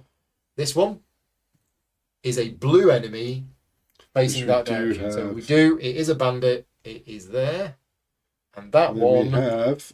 Oh, nothing. It was nothing, but actually it would have been nothing anyway because they're all gone. Because there are no more enemies left. So that's what those tokens are. And again, the setup of the map will tell you where those tokens go. Finally, we reset all of our turn tokens and we flip over the lead stalker token and then we start the next round. So that was round 1. We have a maximum of 7 rounds. You can resolve the fate triggers in the chosen order. Okay, that's useful to know. We can choose the order that they're resolved in. I don't think it would have made any difference. No, it would. What we could have done is we could have resolved these tokens first before doing that. Which means it wouldn't have actually made a difference. Yeah, but it could have done. Yeah, Thank you for that. Good to know. That's interesting. Round 2. Yeah. We have an event. Okay, let's see what the event is. Oh, the rain as well. Thank you, Matt. We're all indoors. We're all indoors. Otherwise, we would have taken 15 damage. Yeah. Thank you, Matt, for reminding us about the rain. It's a pity they don't. Sorry, it does, yes. It stays there. It only goes if we roll blue or green. Yeah. So it's still raining. Do we roll the dice anyway? Even though we're all indoors. Oh, in case it disappears. Okay, so my question is, I think we make one roll For everything. Is that right? Do we make one roll for everything? That's right. It is right. That's what you do. Okay. Okay. Yeah. Okay, that's good. So yeah, it's still raining. I mean, I've always enjoyed board games that have weather. I'm starting to change my mind I know. on this because this weather is not pleasant.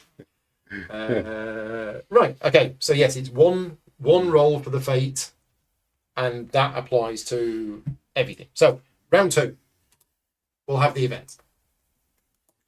Critical shot. Now, this is a good card for us, which is why it's got these on.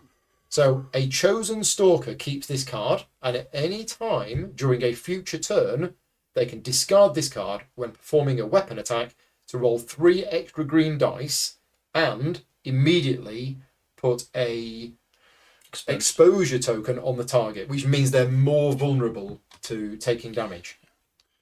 Could I? I've got a specific plan. In order for you to be able to have the freedom to get rid of that door, we need to get rid of these two. Yeah, and I can with that though, I can get into that door this go. Oh, you're thinking of using that on the door? Well, I think I should be able to get rid of him just with my, because I'm really good at this range. Yeah. But I've got 1 frag grenade, which will put 2 on there. But to actually get the second one on, I'd need to move because I need to get 5 hit points worth of damage on, which is a bit from 5, isn't it? It's 5 stars to do 1 point of damage. Yeah. But so I need to do 5 stars of damage, and I'm not very good at doing damage close up. Right. Okay. So with that, I should be able to maybe kill him, blow the door, and get into the prison if it all goes according to plan. Okay, you've got that. That is the event phase done. Thank you, team. It's now our turns. So, do you want to take the first turn? Should we see if it works? Go for it. Right, so I think first action is to try and shoot him. Okay, so slide your trigger down. So I've got my So you're using a bolt-action rifle. I'm using my bolt-action rifle, and I'm at range 4+. So your character is better. Yeah, I'm really good at longer this. range. You're 3 yellow. So I get 3 yellow, and I'm doing an aimed shot. So I'm using some ammo. So it's 1 ammo, which gives me another 2 green. 2 green. And that's it. So, but obviously I'm. Now the accurate range of the weapon is 3 to 6. 3 to If 6. you roll that symbol, it's 4 instead of 2. So, and I've got my focus tokens. But you're not using the critical shot. I'm not going to use a critical shot on this. I'm going to use a critical shot on the. Because if I can just knock him out so he doesn't fire at me, even a heavy wound should do it. Okay. And we've decided that we're not pre-arranging. It says on there, pick a body part. Oh no! Oh yeah, I do pick a body part. So if it doesn't say pick a body part, it's the torso. If it does say pick a body part, and what do I need to hit? It's 9 to hit his head. So the mercenary is tougher. If you go for the head, you need 9 successes to kill him. But if you go for the torso, 6 will do a light wound, 8 will do a heavy wound. Yeah, I mean a heavy wound might be all I need. Let's go for the torso. We're going to go for the torso. Yeah. An aim shot to the torso. And you So have your 3, focus token. 5, 7, 8, 10.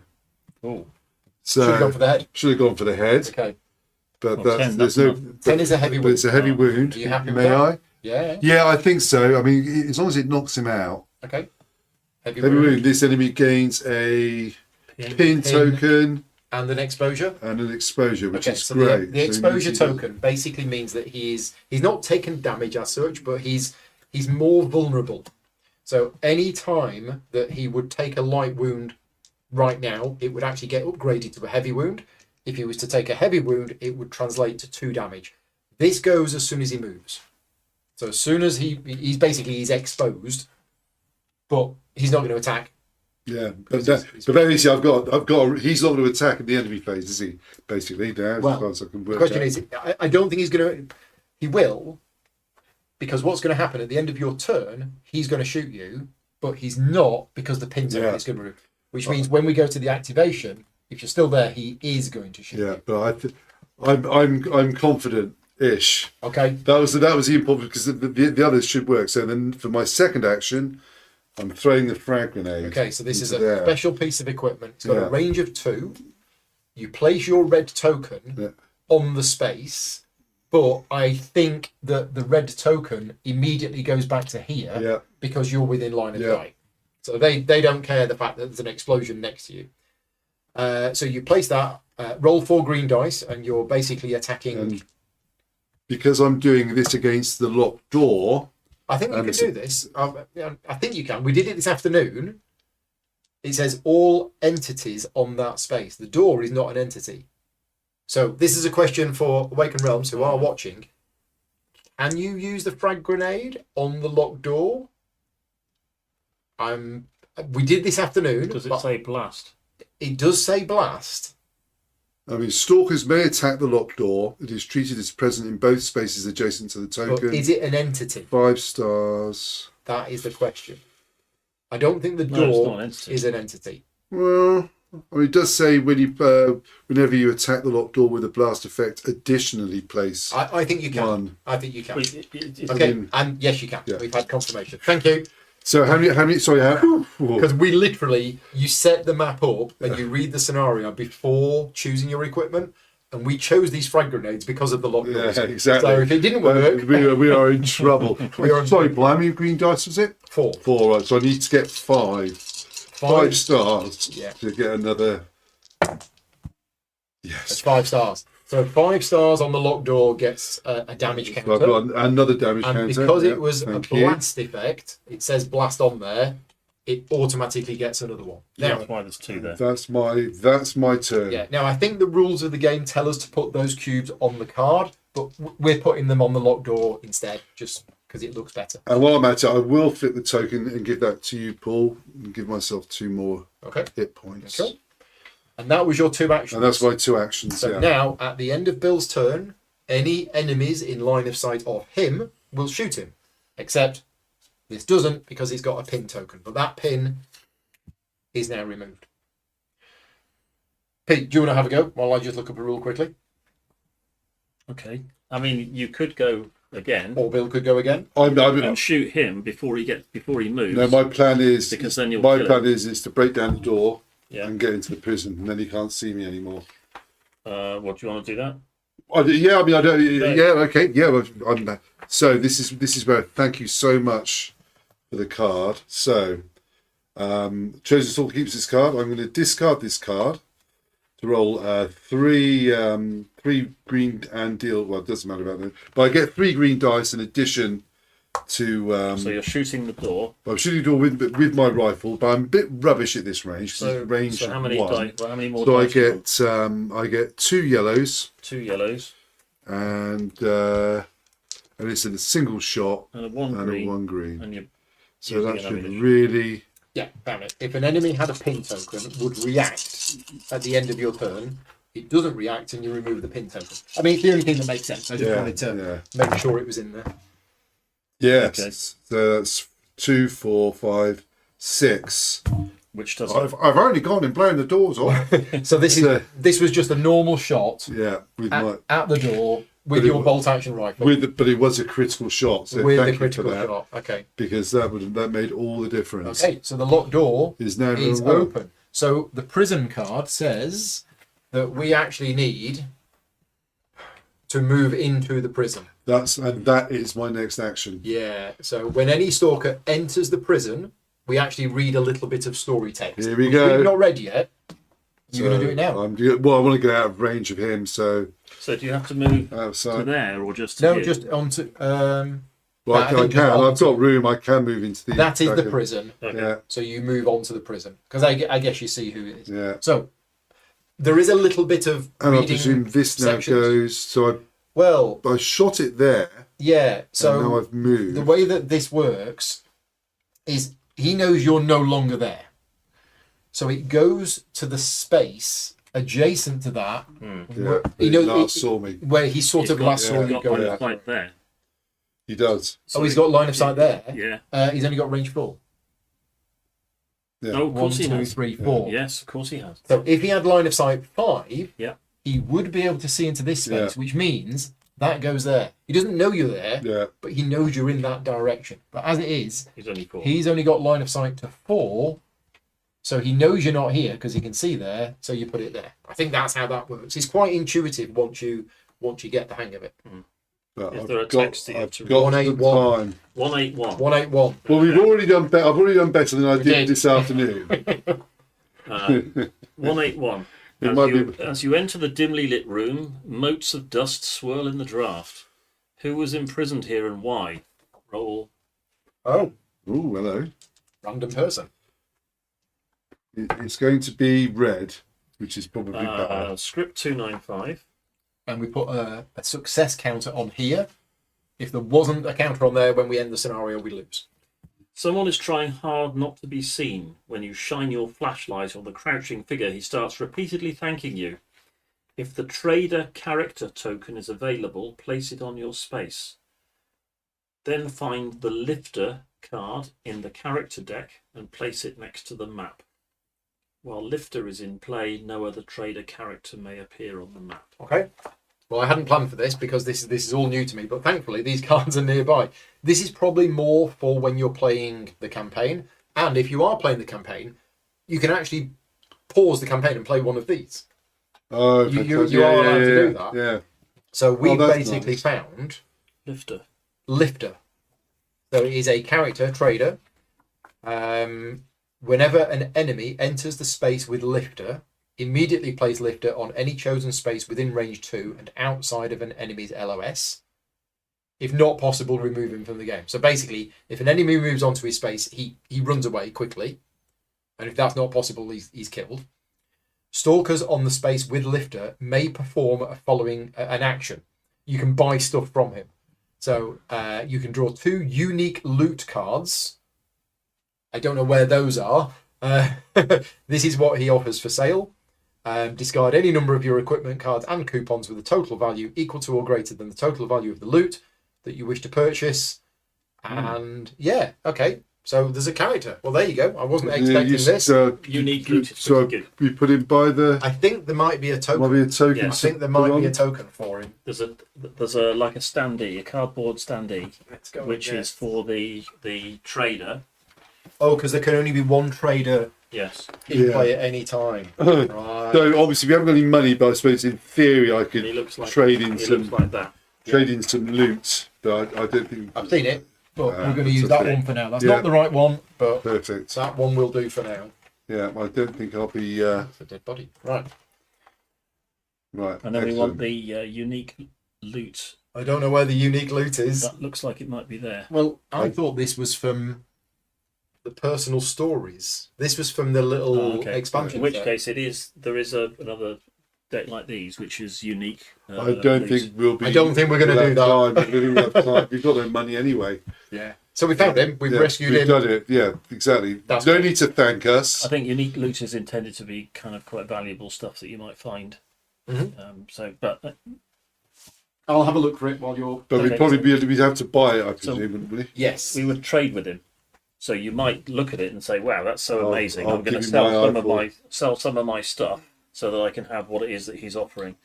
And in some scenarios, that might be really worth doing. So, have you finished your? I'm done. Yeah, You I'm finished your- I'm very pleased and self-satisfied. Okay. Well, I now need to decide what I'm going to do. We still don't want to end our turns outside we because do of not the want to get radioactive rain. outside. No. And I think I might have to ask Awaken Realms. What is the unique loot cards? Is it unique loot cards or another tokens? unique loot deck. It's another deck of cards, small deck. Yeah, I'm not seeing it in the components list. I'm not seeing. Oh, probably because it's in Zone Survival. It is in Zone Survival. There's another deck of those It's a separate thing that you only use in Zone Survival. when you're playing Zone Survival. Unique loot cards. Okay, I will have a look for them.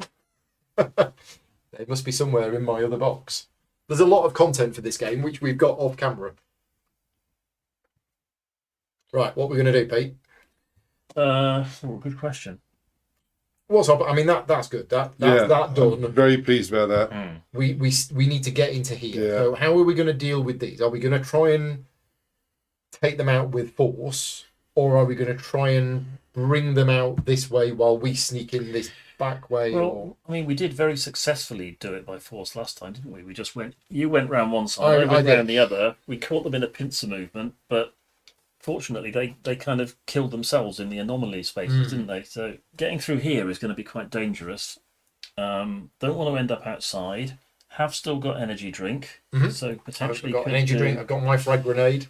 Ooh, Because we've got another armoured door here, which is an even tougher version of the locked door. I mean, I could move to there or there. You're gonna take damage for moving Yeah, through I'm here. going to take 10 damage from moving through the anomaly, Yeah. but I could end up there. Wow. Um, And then they wouldn't see you because they're facing that way. He would. He's here. He'd be like, "Oi." Yeah, but then so my red marker would be round here somewhere, but I mean it's a possibility. I could do that. It ends me up being indoors. Right. My red marker would be over there, so they might go straight towards it and see me, Yeah. And then they're all going to shoot you. and then they're all going to shoot me. I'm going to get shot by 2 at the same time, I think, because that's how many entities can go in that space.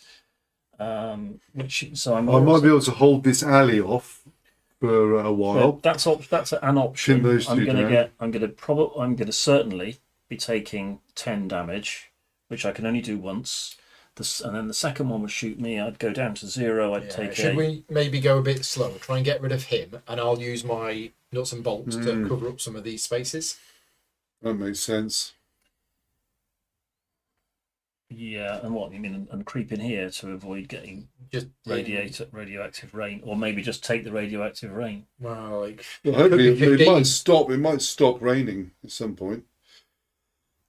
Ever the optimist, you Bill. so. I mean, if we make the noise here, Yeah. they're going to go that way. So if we make the noise here and then move down here, the problem is making the noise here. That's what's going to attract them. Yeah. And right now, there's a red token over there. I mean, hopefully so actually, as long as we don't put a red token on this way, they're all going to go that way. Yeah. Well, I've got a flashbang grenade. But I'd be tempted to get rid of that one somehow. You just mean shuffle him off? The problem is he's behind a wall, so we can't hit him unless we're here, which would put our red tokens here. But that's okay, because if we then run down here, oops. Okay, well, let's do this then. Who's going to be the best person to get rid of this at range 1? I've got short range. Well, there is another attack as well, the knife, which is best done at 0. The knife doesn't put the red token on the board. So, do we have a potential knife situation? And it would get you in there, into a room under the... because it pushes him out, doesn't it, even if you don't kill him. So the knife, you may pick a body part, then roll 3 green... 3 green dice. But it doesn't place the red token. And I want to be within 2 range of you when I do it. Mm-hmm. I mean, I could move first. Yeah, in order to give you the... Well, you got range 0 to 2, haven't you? So you could move, shoot him. Well, if you do, you'll be left outside. What do you think? Well, I've got 4 actions. Oh, yeah, that's true. I've got 4 actions before the rain comes. Forgetting that you do that. So yeah, I'll tell you what, I will do my zone affinity. I will move 2 spaces and not place my token. Okay. Okay. But you then have to finish your turn. Oh, I have to finish my turn. I could just pick something up. Loot is always good. Yep, let's pick this up. Does that still give me enough to get...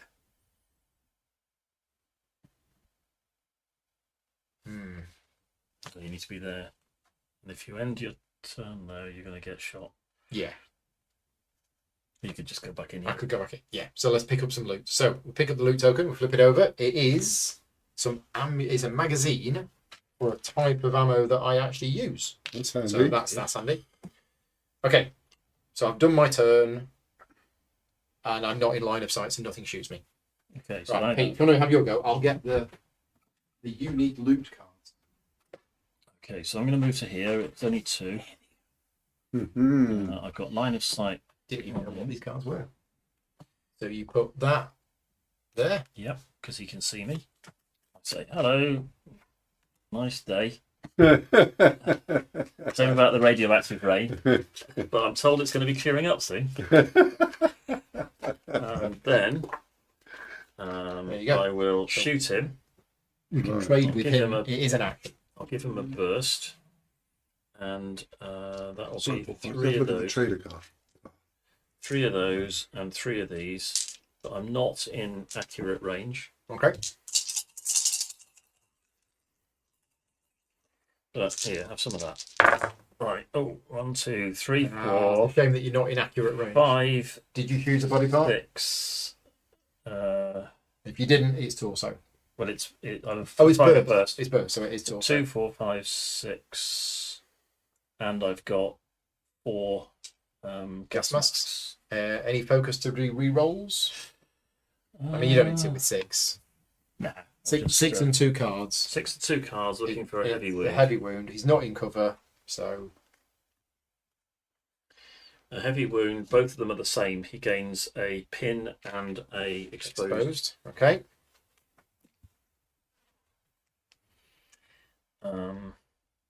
You've not slid your actions there. No, so I moved out and then I shot him. So he now shoots you, but he doesn't because he was pinned. So I suppose I could shoot him again. Well, shall I go next and cover these up? Yeah, okay. That makes sense. Is that the plan? Yeah. So I'm going to use an action. I'm going to use this bolt, assuming you're going this way. Yeah. Right. Because otherwise these are going to disappear at the end of the... So I put those on. That is an action. And then as my other action, I'm going to activate my Moonlight, my artifact, which is move 1 space and heal for 2. But it doesn't say that I don't place my token. So I think I do. Not that it's gonna matter. Did you give Paul a red token? He didn't. He forgot. I'm shot him and killed him. Oh yeah, you haven't killed him. It's only when you kill him, isn't it? Yeah. Yeah, he's got to defeat somebody. Well, I think I need to kill I mean, him. you're still within range 2 of me, Yeah, so you can still Might give as me well. a token. I'll just shoot him again. And he's exposed, which so means it a light upgrades wound the- becomes a heavy wound, and a heavy wound becomes 2 damage. yeah. So let's shoot him again. I only need to do 4 stars worth of damage, don't I? Yeah. So let's do that. I've Single just shot? done single shot, Okay, so 1 action. and I get all those dice. I need 4, and I've got a focus. So 1, 2, 3, 4, 5, 6. Yeah, dead. Um, Because heavy wound is upgraded.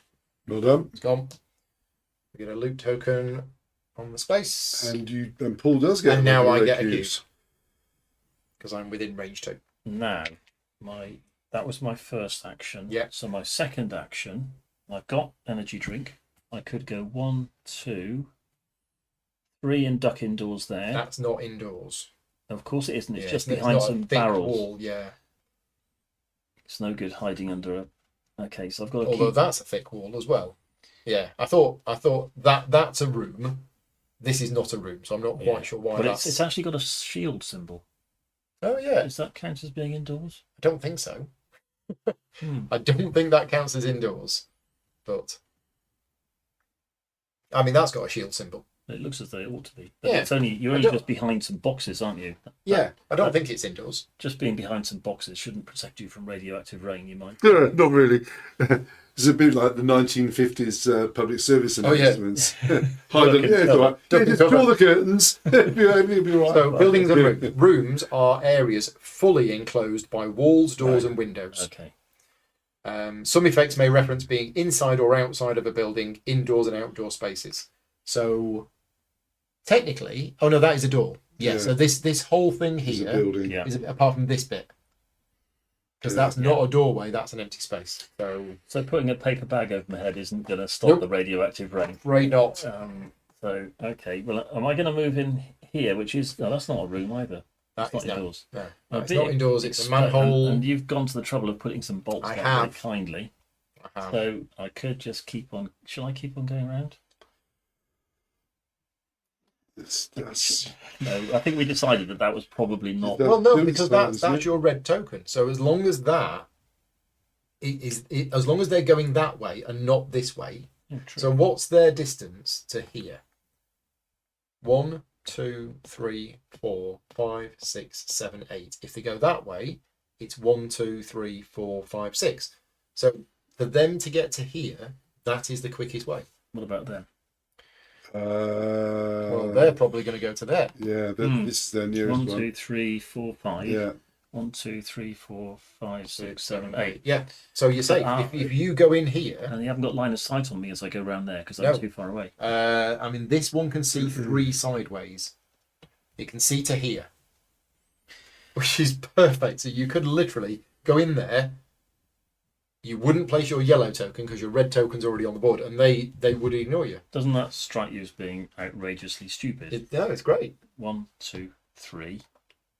So So you've moved 3. now, Yeah. yeah. Okay.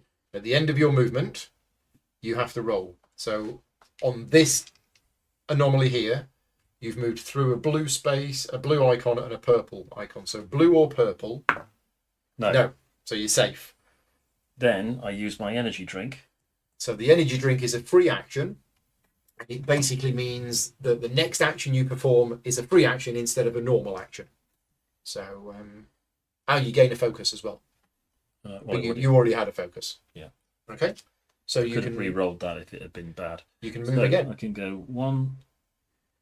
1, 2, 3. 3. And they can't see you because they're facing that way. But you have to make another roll, and it's purple, blue, so or you can do green. this. He's rolled red Yay, again. well done. Wow. That's fortune favours the mad. I think I'm Brilliant. going to bring a set of bagpipes with me next time to try and get the So, yeah, just to show what's just happened here, and I just want to explain the rules on this because it took me a little bit of time to understand it. What Pete did is he moved from here, so he moved 1, 2, 3 into here. So he's moved through an area with blue, into an area with blue and purple. So he rolls the dice once, because it's one anomaly, and if he rolled either blue or purple, even though he's ending his turn on the purple, he still has to roll. Now, he rolled a red, which means he's safe. His next movement was 1, 2, 3. So you still have to roll for this again, and for this, and for this. So basically, purple, blue, or green. Any of those three, if he doesn't re-roll it, he would have activated this, which would have been 10 damage. So he's ended there. And the reason why he's not placing his yellow marker on the board is because his red token is already on the board. That's where he's made loads of noise, which means this noise is irrelevant. But it also shows just how good bolts are, because you covering up with a red there. You would have taken 10 damage. Yeah. To get through. Absolutely. And then at the end of your turn, any enemies in line of sight of you? No. And we got lucky that one just about can't see. His line of sight goes to there. So he just sneaked in. Right. So what are we doing now? Enemy activation. Yep. I've done all my stuff, yeah. So it's red, because there is a red token on the board. It says find them. So red enemies. No red enemies. Right. Next. If an enemy has line of sight to any attention. No, it doesn't. No, it's not. He's out of range. So if an enemy did have line of sight to any attention, you would actually move the attention marker towards its owner. In other words, they're tracking. Right, we don't do that. Step 3, number of players plus 1, so 4. So the 4 enemies closest to the red attention markers move up to their movement towards the closest red attention marker. So it's going to be those two, isn't it? So this one. Or this 1, 2, 3, 4, 5. 1, 2, 3, 4, 5. Oh, right. They're the So same. that one, that one, that one, and that one. 1, 2, 3, 4. Oh, There's only he 4. goes first. Yeah. So that moves. But he's not going to go through there. It doesn't want to go through there. So this is not the closest to him, because that area is dangerous. So the closest one to him then. is there, Yeah, which is 1, 2, 3, 4, 5, 6. So not him. So it's this one first, and his movement is 3. So 1, 2, 3. And whenever he moves, the exposed token disappears. Does he have line of sight to you? No. No, because line of sight is just that way. So that's 1 moved. This one is 2 moved. Now, we said this was the next one. This is kind of a rules query here, because although this one is closest to here, it's only going through these areas.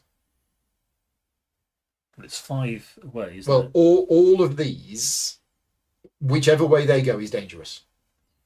But my query is, in this particular situation, what happens if the back door was safe?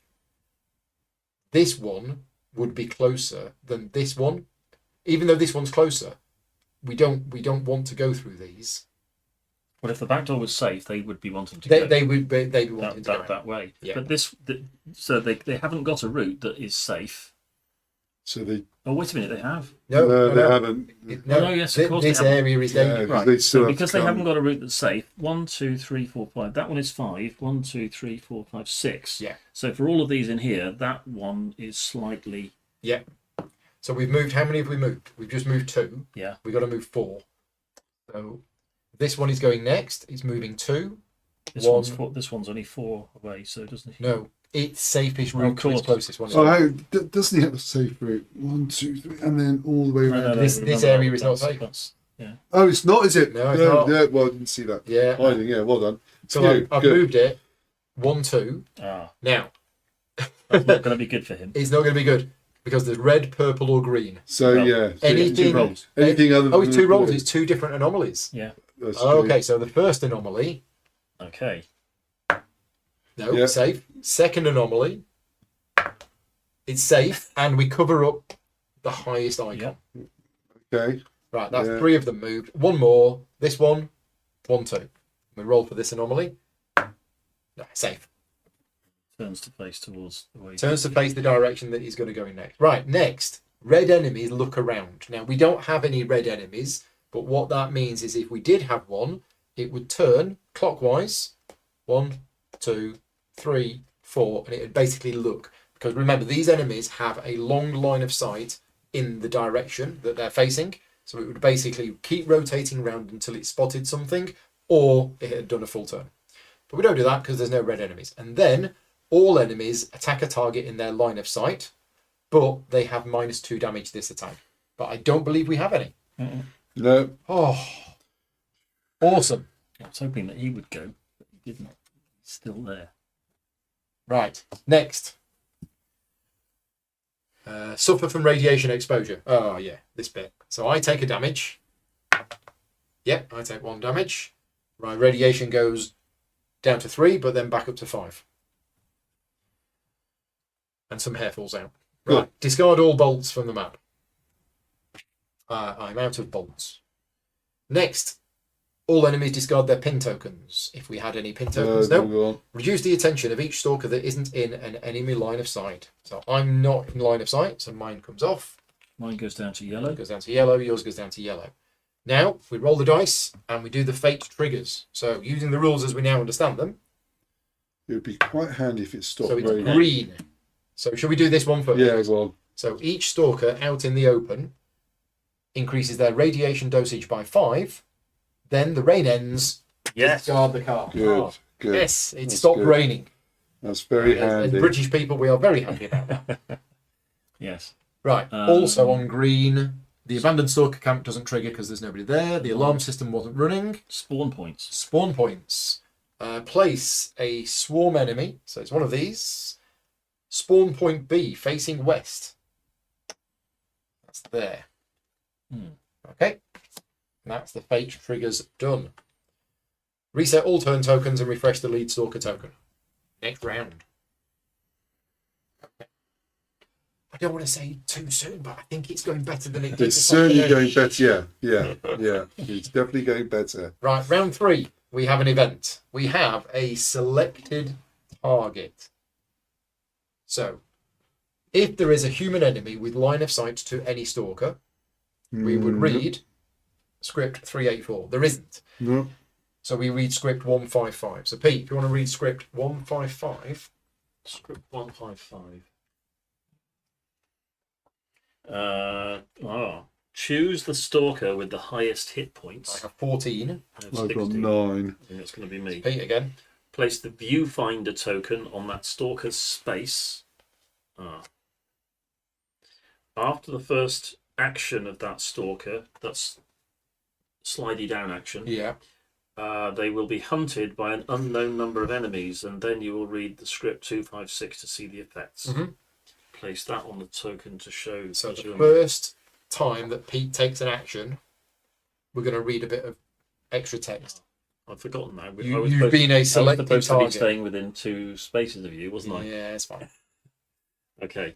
So they've got photos of you and they're all spread I've just got a text message saying, "Dear lucky winner, you've been selected." Okay. Okay. Right. So that's it. That's the event done. It's how we go. Now that's changed things a bit. And the rain stopped, which is great, so we don't have that to worry about. If I come out of here, that's safe because his line of sight only goes forward, so it will stop here.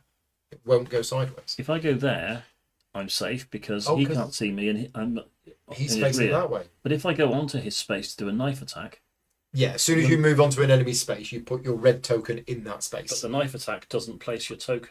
No, but if you end your movement on the same space, the reason why the knife attack is beneficial is if you manage to kill the enemy with the knife attack, you reduce. So it goes from red down to yellow. Did Paul take radiation from the rain? I didn't because I was inside. Okay. Right. So, what's the plan?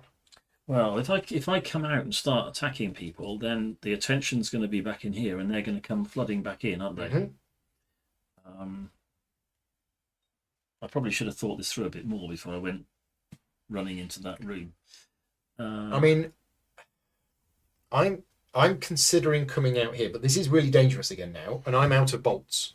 I could use the prepare action to get a bolt, but it's still quite dangerous. One option I have is to go here, and from here I can shoot these. Okay. So I could do that. Yeah. I probably wouldn't get rid of both, but I could drink my energy drink to have... Oh no, I've got my free action. So I could potentially have 4 actions in my first turn. What, do you want to go first? Shall I do that? Yeah. So my first action is going to be to move a space and heal for 2.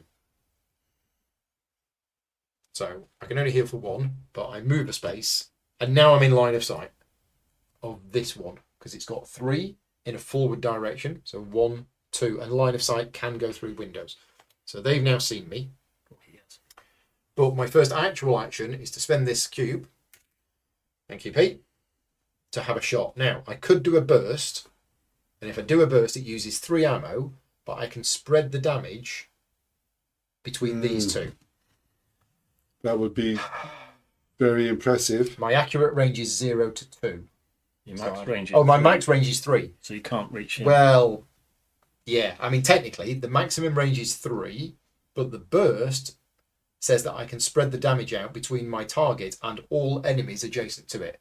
So I think that overrides that. That reminds me of a Gloomhaven thing. Yes. Yeah. Yes. Yeah. So let's do it. Let's do a burst. Crag heart, isn't it? Yeah. So I'm spending 3, and I'm gonna. So I'm not great at shooting. I'm 2 yellow dice, and I'm going to use 2 green dice. And Picking a body part, or not with a burst. oh no, body, Not with a burst. I've got the frag grenade as well, but I want to save that for the. You need that for the door. Yeah. And I don't need it for the door because I've got the sawed-off shotgun. I can just keep blowing holes in the door. It's action efficient though, because you get that. I'm just not great. What's the range of the frag grenade? Range 2. 2. Oh, so I couldn't do it now anyway. That's a very good point. I'll throw it out the window. Right, so I'm shooting this guy with a burst, and I have my focus if I need it. Ooh. 1, 2, 3, 4, 5, 6, and 2 gas masks. Gas mask for every 3. But that's 6. So I could just do a heavy wound to that one. Yeah. If I want. And technically, I think I could actually do a heavy wound to this one rather than that one. Because I can spread the effects between the target and all enemies adjacent to it. Oh no, and in your line of sight. Oh yes, it is line of sight. Yeah. So I think I can do a heavy wound to this one, which I will. Excellent. That's what I'm going to do. So heavy wound, -1 hit point. That's Goodbye. Drop some loot. I dropped some loot there. Right, and that was my free action. So the next thing I'm going to do... Wait, did you not move 1 space and heal 2? Did I? You did, didn't you? Yeah. See, that was my free action. So that was your actually first my action. actual So action. now you could shoot somebody else or move or something. Or I could shoot him again. Yeah. Because otherwise he's No, going to didn't you take the red token? The red token off. For Red that token action? was for that action. Right. Okay. Right. And then that was for that. Yeah. And then I've got 1 more. So I'm going to shoot him again. I do have lots of spare ammo clips for this weapon. So actually I'm going to do another burst. Yeah. Go for it. Yeah. It's a very effective weapon. You don't want to take bullets home with you, do you? Nope. Come on, land in the tray. Okay, so if I was within my accurate range, that would have been 4. As it is, it's 1, 2, 3, 4 with 1 gas mask, which is a light wound. But you've got to focus. I do have focus. And you can get it back with your lead stalker. Yeah, okay, I'll use the focus. So I'm going to re-roll that one and that one. I'm not going to re-roll that. And I'm not going to re-roll that. I'm going to re-roll these 2. Yeah, okay. So 1, 5. 2, 3, 4, 5. Yeah, Never okay. mind. It's a light wound. Light wound says, oh, I got the super card. It's 1 damage and I shuffle the deck. Oh, superb. Awesome. Excellent. So, yeah, one of the cards I'll is shuffle it for shuffle the deck. Thank you. There you go. Well done. Well done. Right, which means I'm now not going to get shot at, so I don't need to drink my energy drink. Good shooting text. Yeah. I don't have the focus, so I can't reload for free. But I think what I'm going to do is I'm going to drink the energy drink. So when you drink the energy drink, I'm going to gain a focus. And then the next action that I perform... No, I don't need to. No, I think I'll save it. Because I'm not going to do another action right now. Right. That's my first turn. Well, It's starting to look a little better. Maybe. Maybe. okay. Well, I'm gonna have to do it. So if I step out here, It's your first action, so you're gonna. What type of movement? Are you gonna do careful movement? if I do careful movement, If careful movement is move 1, but you don't place your attention marker. well, it wouldn't make any difference if I did, because he still wouldn't see me. No. Because I'm behind him. Mhm. But then, if I'm only planning to move 1, it makes no difference. Nope. So I'll choose to move silently. Okay. And not So face careful movement. Move 1. Don't move the attention token from here. But He's now hunted by many. yeah, we now read. No, it was 155, wasn't it? Which led us to something. It's 256. 256. Yeah. 256. Yeah. As soon as you perform an action, 256. Okay. All human enemies move up to their movement value towards the viewfinder token space, and after that attack. Okay. So all of the human enemies, apart from the ones in this armored room, move towards this Yep. and attack. So that just means the So one we'll do this room. one first. It turns round to move into this direction, sees you, Hello. and that goes on there, And and then then attacks you. So and then this is a shoots you. shotgun person. Ouch. Shotguns deal 9 damage, and it says it's -2 for each space between the bandit and the target, and there are no spaces between the bandit and the target, so it's 9 damage. Well, I've got my leather You've jacket. got your leather jacket. Okay, Yeah. so Which that's is one. now slightly full of holes. Yeah, 8 damage, 8 damage. Okay. Ouch. and that's that one. Yeah. Right, this one. This is moving 2, so it moves 1, 2, and that's it. Yeah. He moved off. No, he didn't. He turned around. He turned around. Yeah. This one, he's going to go that way because he doesn't want to come through here because it's dangerous. So he goes 1, 2. So he's there facing that way. This one they're going to come back down here. Yeah. Is that good for Yeah. you? That's good for me. Yeah, it's lovely So for me. 1, 2, and then turns to face that way. 1, 2, 3, and turns to face that way. So they're both in here, facing that way, but nobody else can attack. So that that's that gone now. That was the selected target card, and that was after your first action. Yeah, that's helped immensely. So you Actually, now have a second action. Which is going to be to shoot him. It will be a single shot. Pick a body part.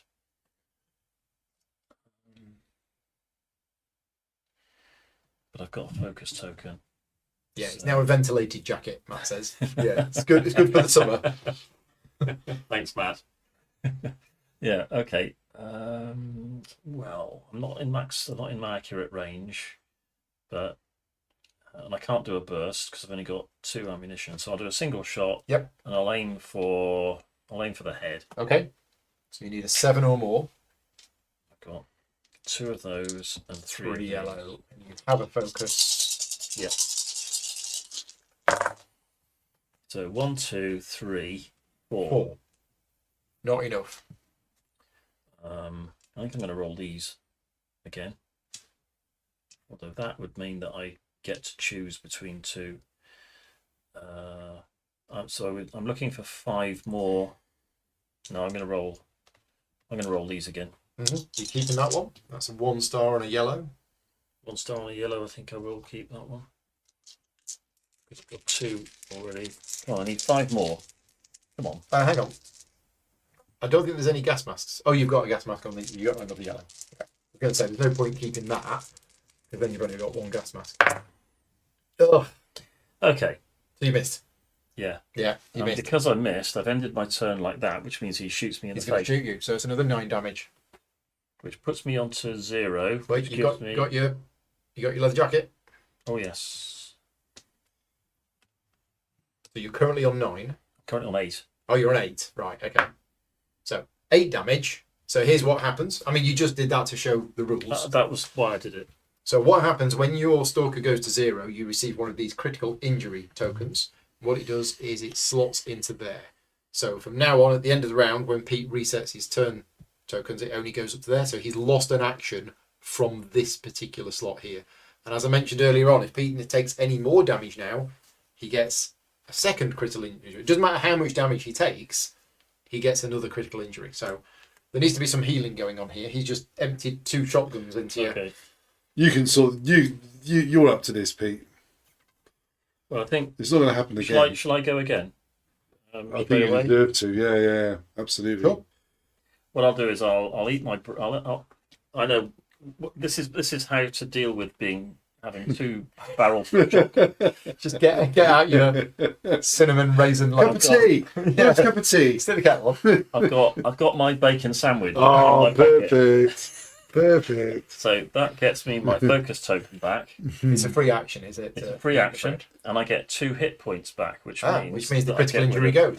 Which means that if I do get hit again, I've got a bit longer. Yeah. Yeah, well done. So that was free. So then, right, okay, revenge. Yeah. Move a knife or... Good question. I could shoot him twice. Because a knife is just 3 green, isn't it? Yeah. I want those yellows. I think what I'll do is I will have a free action to reload, which gets me all my ammunition back. Yeah. And then I will do a burst. Okay. Just to, No prisoners. No. He's very upset. Yeah, I'm not a happy Taras at the moment. So, right. Let's see if we can do a bit better than last time. No. I mean, that's 3 blanks. That's awful. That's shocking. Okay, and my focus token again. That was a pool roll, that one. That was. This reminds me of another game we were playing the other night. Yeah. That's what I like it. 3, 4, 5, 6, 7, 8. Where did you say you were aiming for? It's a burst. Oh, it's a burst. So, and I've got 2 gas masks. So it's 2 cards, choose one, and it's a heavy wound. Okay, and have you got the card you need? If he already has an exposed, no. So he gains an exposed and a pin. Oh, okay. I still haven't managed to kill him. No. Wow. One more will do it. However, so that was one action. You could kick him there and it would kill him. This should go, shouldn't it? We've done that. That should have gone. I need somebody to set the alarms off to get rid of my exposure. Otherwise, they're all going to pile in and shoot me, aren't they? I'm going to shoot him again. And that's why the knife is useful, because the knife would have meant that they would have gone towards here. Yeah, it would have reduced my attention. So I'll do a normal shot. Head or torso? Torso. Because it'll get upgraded because of the exposed. 1, 2, 3, 4, and I get to choose. So 4 is a light wound, but it's upgraded to a heavy wound because of the exposure token. It's probably going to end up badly for him. If he already has exposed, -1. Yeah. Wow, that was hard work. That took a long time. Well done. I'm impressed by that guy. It was hard to kill. It was the smell of the bacon sandwich. I mean, you've just spent your entire 2 turns. 2 turns just shooting one guy. Yeah. Wow. Right, I've still got a turn left. I've still got my 2 turns. Oh, you haven't done anything? Yeah, yet? no, I've got a plan. Go on, you go first then. So I need to get out of there because I'm not going to go for his unique items. I don't. So we've rescued him, but I don't time. think he moves anywhere, does he? He stays there. So I'm going to go. I'm going to move, which is 1, 2. He has a line of sight sideways of 3. So I'm okay. So he can see to here. And then I'm going there. You've got special movement, haven't you? That you could. I can reduce that to 1 if it was in line of sight. It's not. Where you end up. Yeah, you're going around. And that one can only see there and there. He can't see here. Did you find out what he was offering to trade? Well, is there. If you choose to trade with him, it's two of those cards. We look at those two. Do we shuffle them and draw two? But it's no, it takes you take an Only if action. you get there. Only if you trade with him. Only you've got to go all the way over there. Yeah, he's in there. Okay. I don't think I've got an action spare. So that was my first thing, and then my second is. Well, I think we should have a look in here. I think You're going to go in line of sight if you do that. With who? you can see 3 sideways, so he can see this space. But he won't shoot me mid movement, will he? He won't, but your red token will go on. Yeah, there. which is fine because we wanted to get a red token out to soak them away from you, didn't we? Wasn't that the? But then he will move and he'll go 1, 2, 3 and shoot you through the door. That's okay. Okay. I'm. We're going to see what this is. Yeah, I want to see what that is. Okay. So 3 red token there. Oh no, I can use my he can't see me. So what is your I'm going to use my ability? special thing. Move up to 3 spaces. During this movement, the maximum value of enemy's line of sight is 1, except the for the final last space. on Okay, the so move. fine. So your special So- ability means that his line of sight is only It's to only here. to there. So that stays where Nope. it was, doesn't Nope. it? I think. So I thought you wanted to put a red one down to distract it. I can choose to. Yeah. Would that help? Would that help you to have a red one there? No, go on. It's So- just going to be. Yeah, they're not going to get to me. Okay. So that's and I'll do a this room action in my next. Well, go on. You're going Shall I to keep going? Okay, so then I will do a this room action. want The to abandoned stalker camp. It's this room, isn't it? Yeah, yeah. So it's not specifically this space. Yeah. So stalkers in the room with this room token may perform the following action. So first action, I'm spending the action. Yeah. Only if there is no thing on this card, the cross mark on the card. So in other words, Roll- we can only do it once. Yeah, roll this dice. Well, if I could leave the room, then it goes off again. So we can keep doing it. And then I roll this. And I don't want to roll a blue. Have you got a focus? Yes, I do have a Is focus. blue really bad? Well, it just means you don't find anything. Oh, doesn't okay. it? I'm being really greedy and unteamlike. No, Yeah, there we are. red. I gain a unique loot. Oh, well, Nice. there's the unique loot. Yeah. It's a good job we found those cards. Shuffle the deck and. see what we And get. then But that was your first action. that was my first action. I think I don't want to stay in the room now because staying in the room while that cloth is on it, I think whoever The stalker comes back and stalker says, comes back "Oi." and says, yeah. So All right, there's nobody in there at the end of the round. so I have got. Oh, this looks good. There An are. SSP 100. Oh, decent armor, worth $10,000. SSP 100, 2 defense, maximum map radiation -8. Okay, so and an advanced -8? artifact. And an advanced artifact. Wow. So that goes in your backpack. yeah, and you can do a prepare action, I think it is, Yep. to reorganize all of your equipment. Right, I won't do that And now. also you pick up a pole. -8. I won't do that now because And the other thing I you don't want to do is stay in get there. out of there, yeah, because if you stay in there, Yeah, he's going to turn up. something nasty's going to yeah. happen. Well, I'm tempted to go in there What, dive So- down the manhole? and dive down Somebody's the got manhole. to. Somebody's got to. Well, You've got- so you'd move through the window Yeah. into here. There's a chance that you'll get hit by the electrical anomaly, but the manhole is an action to enter the manhole. So But I will. you do have your energy drink. I do have my energy drink, so Yeah. I could do it in this go, couldn't I? But I'd have to do the roll, so it's going to be dangerous. Yeah, but the energy drink gets your focus back as well. Yeah, let's do that. Come on, this is I love it. Yeah. This is madness. Energy drink to get So your focus energy back. drink, so I get the focus back and a Your free. next action is a free So action. this dive through the window is a free action. So you're going to move carefully. Yeah, So we leave that token Yeah. there, and, and now then you I'm have to gonna- roll and red or purple, So which is Yeah, it's pretty much guaranteed. 70% chance. this is when I want the blue.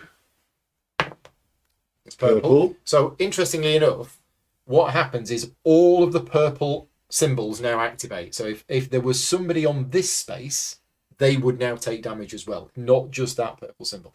So you take 10 damage minus your armor. Oh, so I wish I had Should have that. switched the armor first. So I've got one green. So is it 10 minus? So 10 damage for the come on. electro. Oh, and I've got. Oh, I'm going to cover. Come on. Good So roll. I'm still alive. So I'm down to 2. Right. And now I've still got my last action. And your last action is So to let's use use the manholes. Well, we've not done this yet. No. Okay. So go underground. Roll the dice. Blue or purple, and Pete gets to read a bit of script. Ooh, go on. So I probably don't want blue or purple, No. do I? Is my guess. Purple. Okay. So read script, unless you want to re-roll it. No, come on, let's read the script. Let's Read find script out, 218. let's find out what goes on. 218. It could be hilarious. Ah. Your flashlight pierces the dark of the underground, picking out motes of dust swirling in the air. You listen carefully. These dark corridors are home to some nasty creatures. Roll the die again. There must be. Oh, red. That's never good. 254. There are bars built into the walls, barring your way. What now? Choose one. You try to break them. Lose 3. Does it? Am I supposed to read all of this before you decide? Oh, sure. It says choose one. You try to break one. Lose 3. It tells you what happens if you break. Yeah. I think we're making the choice, aren't we? So if you try to break them, you'll lose 3 hit points, and then place your stalker on a chosen space with a manhole token. Okay, so you can bust your way through, and it hurts. Unfortunately, I've only got 2 hit points. But then you can come out anywhere. That'll put you on 0 You just get with a a critical critical injury. injury. Yeah, you could do that. Yeah, But then you choose where you come out, which could be here. that was the plan. Yeah. Yeah. Yeah. The Or- alternatives are... What's it?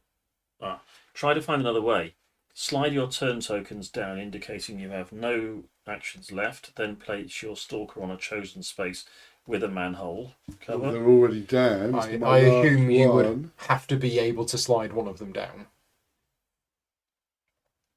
Otherwise, that's a bit of a Free, fudge. freebie. Yeah. You'll otherwise turn back and come back out where you went in, which is not a good. So we're saying that's a free. I would say that. I mean, Yeah. Awakened Realms might tell us otherwise, but if the options are lose 3 hit points, I'll do it the brave boy way. So go to 0, and you I'll get go to one of 0. those. But I think it's worth it. I think just to because And you pop up here. we're in sight of the exit now. I mean, Yeah. all Well, of us. I've still got. To play We've this not tour, got mate. the secret stash yet. No, but I'm confident in you two. You're amazing. You can I do mean, it. I've still got a turn. Hmm. I don't quite know what to do with this turn. What's the situation? It's not raining, so I'm not Interesting. worried about that.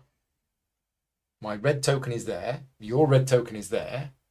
They're all going to come this way, so this red token is irrelevant. I've gained the artifact from this anomaly, haven't I? I haven't gained the one from here. We've got 4 more turns after this one. Yeah. I could do with getting my focus back, and I've got this energy drink. But what's the action that gets me a bolt? Is it prepare? Prepare, yeah. So I'll prepare. Does that get me my focus back as well? That gets you a focus and a bolt. Yeah, so I get my focus back, and I get a bolt.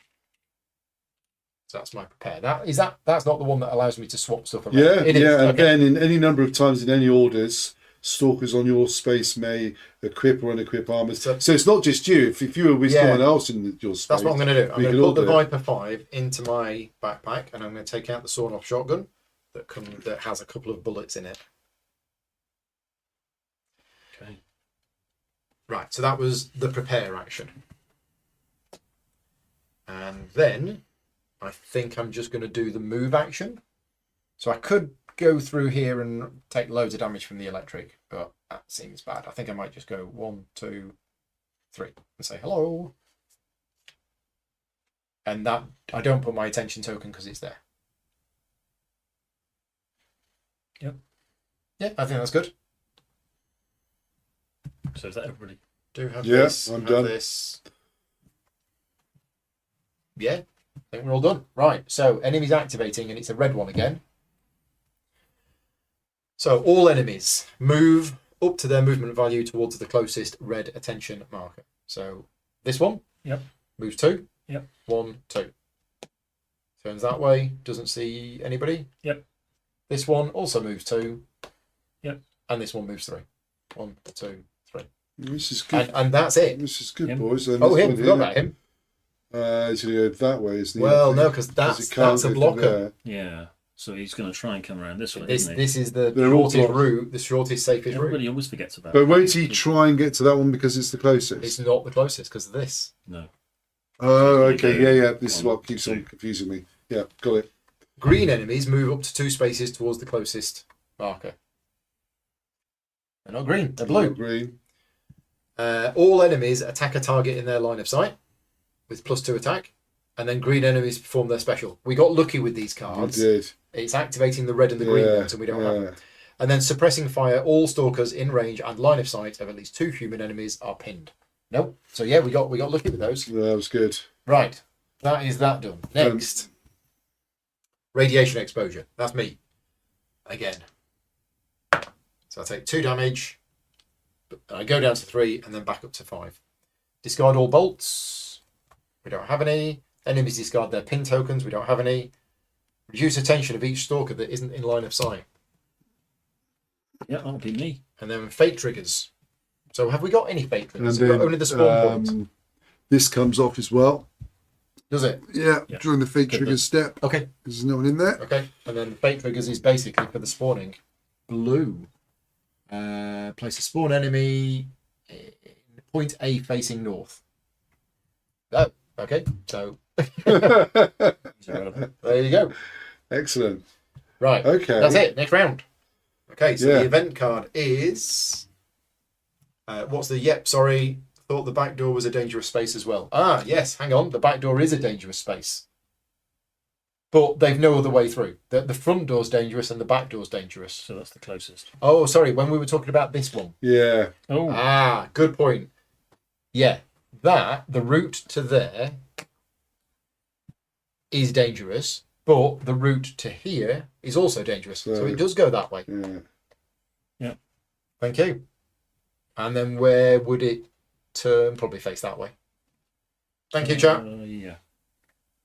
Yeah, keep Cool. forgetting that this space is dangerous. So, event for the next round. Elite momentum. Right, instantly we resolve the first one of these that applies. If there is an elite enemy within range 3 of any stalker. No. Not quite. If there is a elite enemy within range 4 or more of any stalker. Yes. Yes. Draw and resolve an enemy activation card, but only activate elite enemies.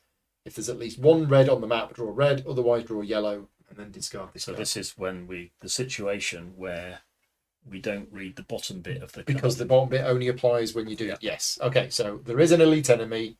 It's not within range 3. I'm assuming the armoured door... I assume range doesn't go through walls, does it? We know that. So we're drawing a yellow card, but it's only applying to this one. So checking the corners, regardless of the attention of the map, 4 enemies, so number of players plus 1, closest to the lead stalker, move up to their movement towards the closest space that has cover and without an enemy of the same colour. Check. What? Right. So again, so Well, Once it's upon 4 enemies, but actually it's only 1 because of this. Yeah. Draw and resolve an enemy activation card, but only activate this one. So this one is moving towards the lead stalker, which is me, you up to its movement, which is 3. 3. Oh, so closest to the... Yeah. So it's trying to move towards the closest space that has cover that doesn't have an enemy of the same colour, so that there isn't another mercenary in. So the That's the only closest other space mercenary, with isn't it? cover is actually... It's that one or It's, no, well, it's not. That's it's one. that one. That's 1, 2, 3, 4, 5. This is 2 spaces away. Yeah, but that's dangerous. That's oh, two- this is dangerous. Ah, this one. Oh, there. But it's towards. No. Towards the... It's the ones closest to me, Ah, so but they're not moving towards me. No, it's the ones moving closest to towards me, cover. moving towards the closest space with So cover. he's going to hide Yeah, in He there. goes, he goes in there. Lols. Sit underneath the table. Yeah. And then all enemies, which is actually just that one because of this card, attack a target within their line of sight. He's going to shoot him. Okay, so it doesn't do anything. So elite momentum for us right now was lucky. Yeah. He basically Could have runs into cover and tries to shoot somebody. It's definitely helped that we're out of sight though, doesn't it? I mean, Oh, absolutely. yeah, I mean, we are making our own luck a bit as well. That's right. That was the event phase. So now it's our turns. I forgot to slide these up. I'm the lead stalker. So what's our plan? Well, You're going to need help with this. I need to heal. You need to heal. Well, are you in an area of safety? You are. I'm fine. Yeah, I'm and I'm going to put my decent armor on, which means if there's a way, if someone wants the armor I've got, which has got a -1. I mean, I've just -1 switched from the radiation. thorn-off shotgun because my plan was to go in the front and start blowing this door open, which I still can. You've got to It's do a it. little dangerous through here. What do you want? I mean, yeah. I mean, I could give you this. I could give you this super duper armor because you're the one with the frag grenade. So how would this work? The prepare action. Yeah, you need to be in my spot.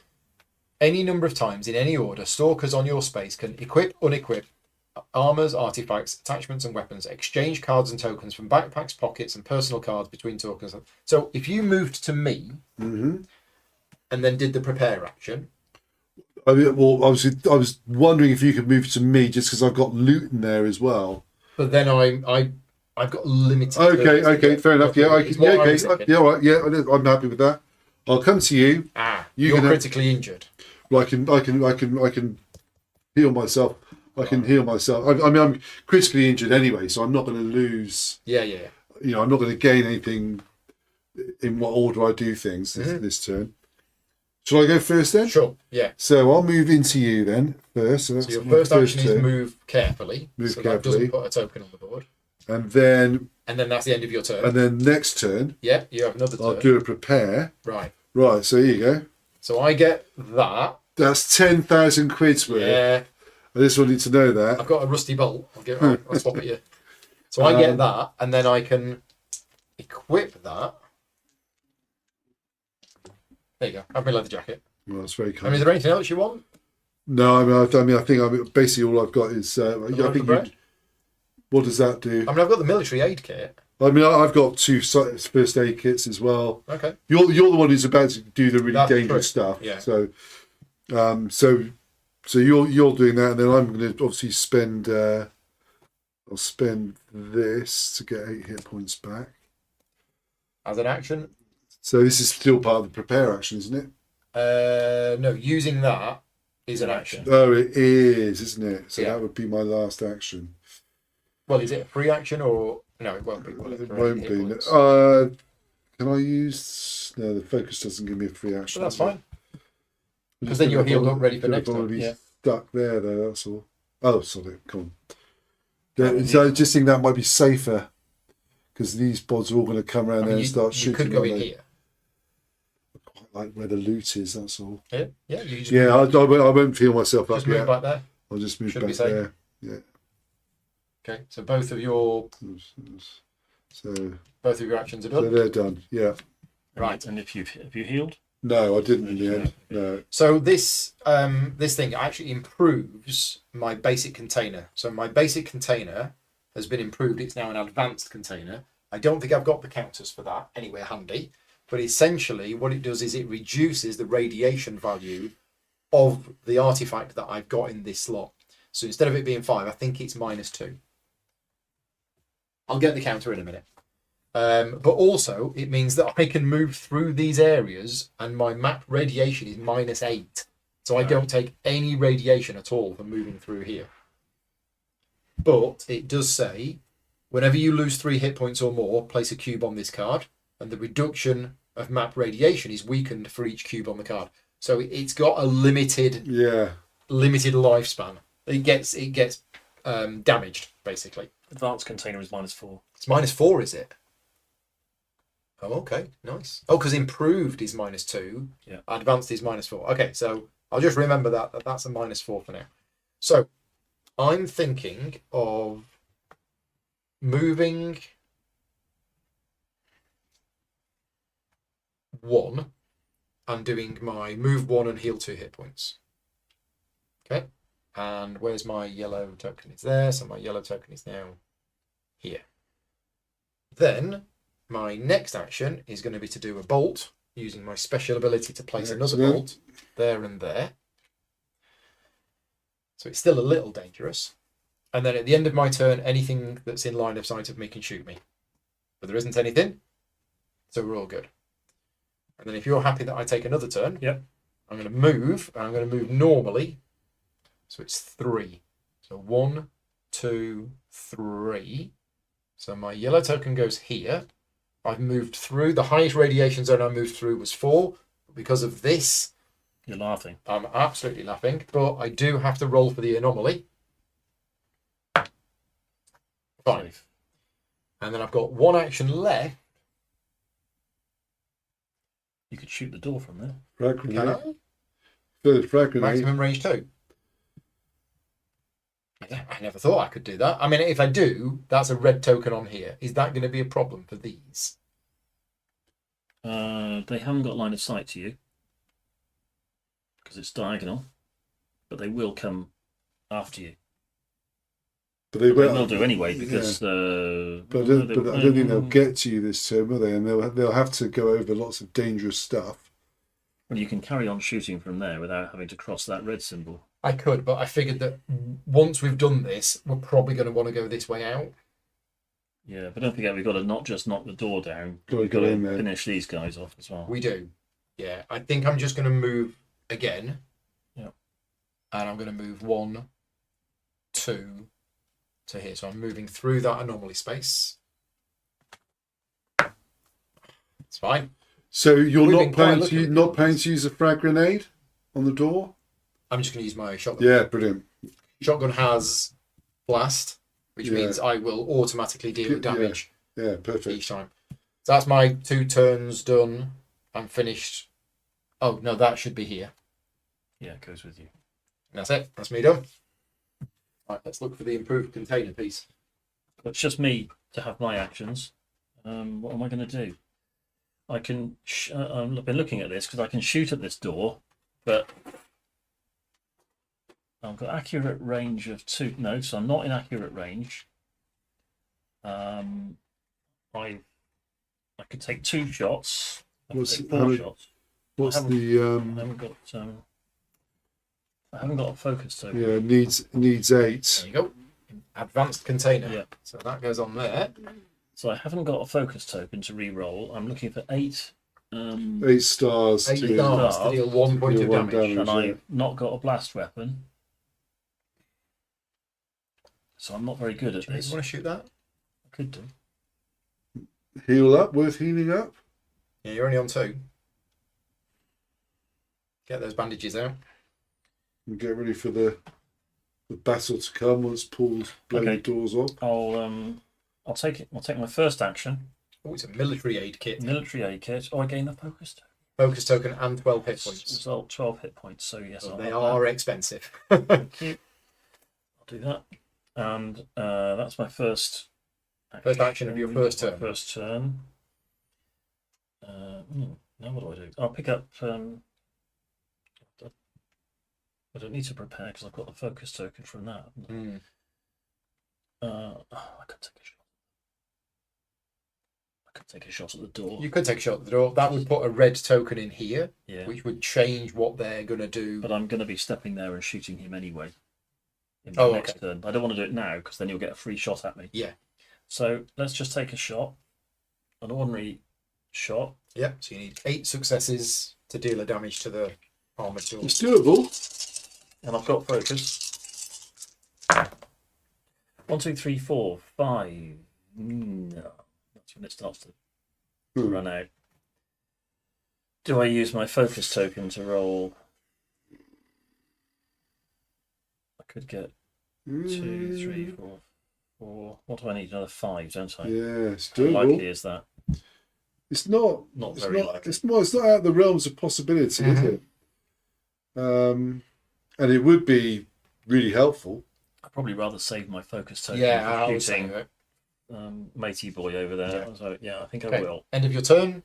Nothing Yeah. is in line of sight. So your next turn, final turn of this round. Right. So move once. Sideways. Immediately in line of sight. Then Shoot it. Single shot. Burst. You've only got 1 ammo left in the But gun. I could do Oh, you could reload as a free action. Yeah, but then that's going to run me out of ammo. Yeah. Which is probably not a good idea. Let's shoot him with a single shot, and I'll Single aim shot. for the torso because I've got a good chance of. Okay, so you spend your remaining ammo, but it is no, within I'll the just- accurate range. Should I not just take one off? No, I did. Yeah. Well, it's in my accurate range, isn't it? So torso. Yeah. Okay. Oh. I think we might be re-rolling some of these. Yeah. Um, I mean, what's that? That's 1 is 3. So it's nothing. I'm going to re-roll that one as well. Up to you. it's got a star on it. I'm only ever going to get. I've got a 1 in 6 chance of improving that, Oh, okay. so I'll stick with those, and I'll leave those because they've got. Well, I mean, you only need 2 gas masks. Yeah. Okay. 1, 2, 3, 4, 5, 6, 7. Better. With any gas masks? With 1 gas. Okay, so 7 is a heavy wound, so you don't get your special ability. So it's just the heavy wound. He's Is it Exposed. exposed and pinned? no, just exposed. Just exposed. Oh, That's annoying. that is annoying because that's not going to. Yeah. That's the worst result possible. Okay, and that was your So second not action. really a heavy wound at all. No. So at the end of your turn, he's in line of sight. He shoots you.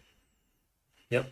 It's 9 damage, but -2 because there is 1 space between you and him. So Okay. 7 minus your armor, so 7 damage. Okay. Right. Hmm. Then that's it. We're all done. All done. So Yeah. enemy activation. Fire in the hole. All enemies move up to 2 spaces towards the closest red attention marker. So this doesn't move. Now, Okay. rules that we haven't come across before, but we have a space here which is fully occupied, and this one wants to move too, and I can't remember, and Awakened Realms might be able to help us out. Does it move in and push the other one out, or does he get pushed out, or... Enemies can't end their movement in a fully occupied space. If it would happen, that enemy ends their movement in an adjacent space along the movement route. Okay, so it's just it in goes there. here. Yeah, makes sense. Right, okay. Except we're supposed to be moving the yellow ones first. So this one is supposed to move first, and it will move 3. And it's trying to get to here, isn't it? Yeah, That's the only red it's the only red one on the token board. And it's dangerous that way, and it's dangerous that way. So it goes 1, 2, which means this one doesn't even move at all. Yep. Okay, so it's actually helped the Oh, fact yeah. that they're all lined up outside Yeah. the doorway. Yeah. Then red What enemies. about these? Oh yeah, I forgot about that. I'm always forgetting about them. So they move towards here, and again, the front's dangerous, the back's dangerous. So the quickest way, which should be down that way, wasn't it? Uh, 1, 2, 3, 4, 5. No. Do they have to go the safest, quickest way? No. So. Oh, so it's 1. Yeah, I'm not sure we could engineer God, it that'd be I mean, take if we quite a lot can- of calculating. if we can. if we choose, Yeah, if we're allowed to freely choose which route the enemies take, as long as it's the shortest, then I mean, this way is by far the quickest. Yeah. 1, 2, 3 to Yeah. here. Yeah, Yeah, that is by far the quickest. It's not even a tie. That Right, way is yeah. much In that safer, case, but it's longer. let's send him through this way. But yeah, rules question: if there were 2 routes that were both the same distance, could we choose which Well, one? I mean, we could send him right through the middle of it, but That'd be longer. 1, 2, 3. Let's do Yeah. It's only moving 2. 1, 2. Yeah, All move right. 2 spaces. So he ends up. Well, he ends up he'll there, go on the comes- red space, but Yeah. we roll for him, Yeah. and on a red or a blue, he's going to get lightly wounded. You can choose. Okay. If there is no safe way, the enemies move through the shortest path. Yes. Well, they always move through the shortest path. and fine. he's got away with it. Go away with it. And now he's covering the red space. So now we do the other one. 1, 2, and And it's just- only yeah. only blue that will cause the anomaly to trigger. No, No.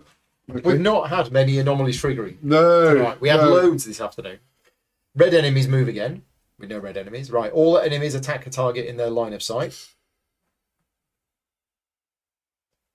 Oh.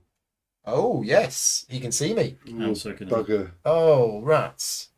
1, 2, 3. They can both be me. So you got some super. I got my super armor.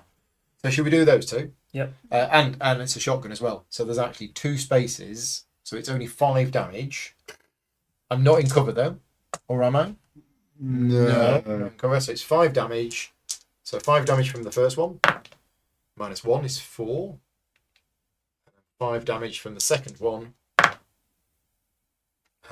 is 3. So 1, 2, 3. So I have taken 2 lots of damage on this, which means it is now slightly less effective. The map radiation is now only minus 6. It's fine.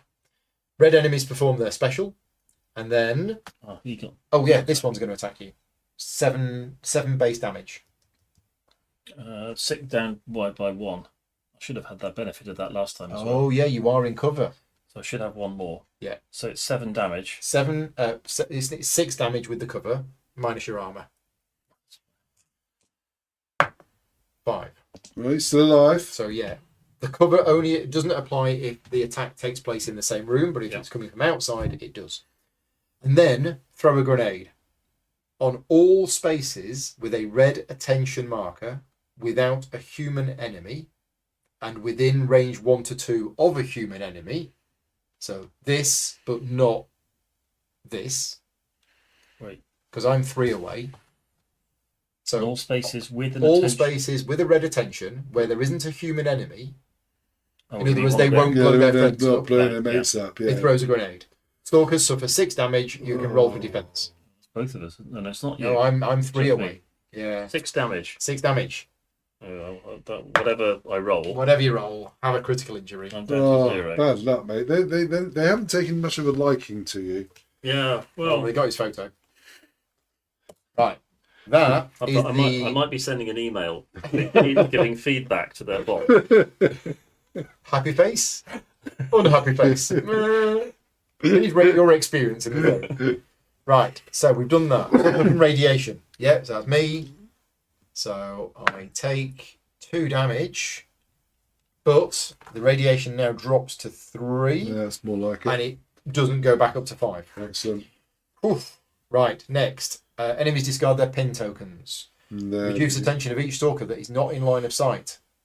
Okay. Not me. Fate triggers. Okay. Right. It's the spawn points. Green. We have a swarm enemy on spawn point B facing west. Okay. Reset all turn tokens and refresh the lead stalker. Oh, I didn't use it. Oops. Oops. Should have used that. Sorry. Right, event. We are running out of time. Okay. Acid rain is coming. Oh dear. So for 1 round, we can hear alarm sirens somewhere in the distance. During the fate trigger step, each stalker in an outdoor space loses 6 hit points and increases their radiation by 10. Okay. So 1 round of acid rain. Okay.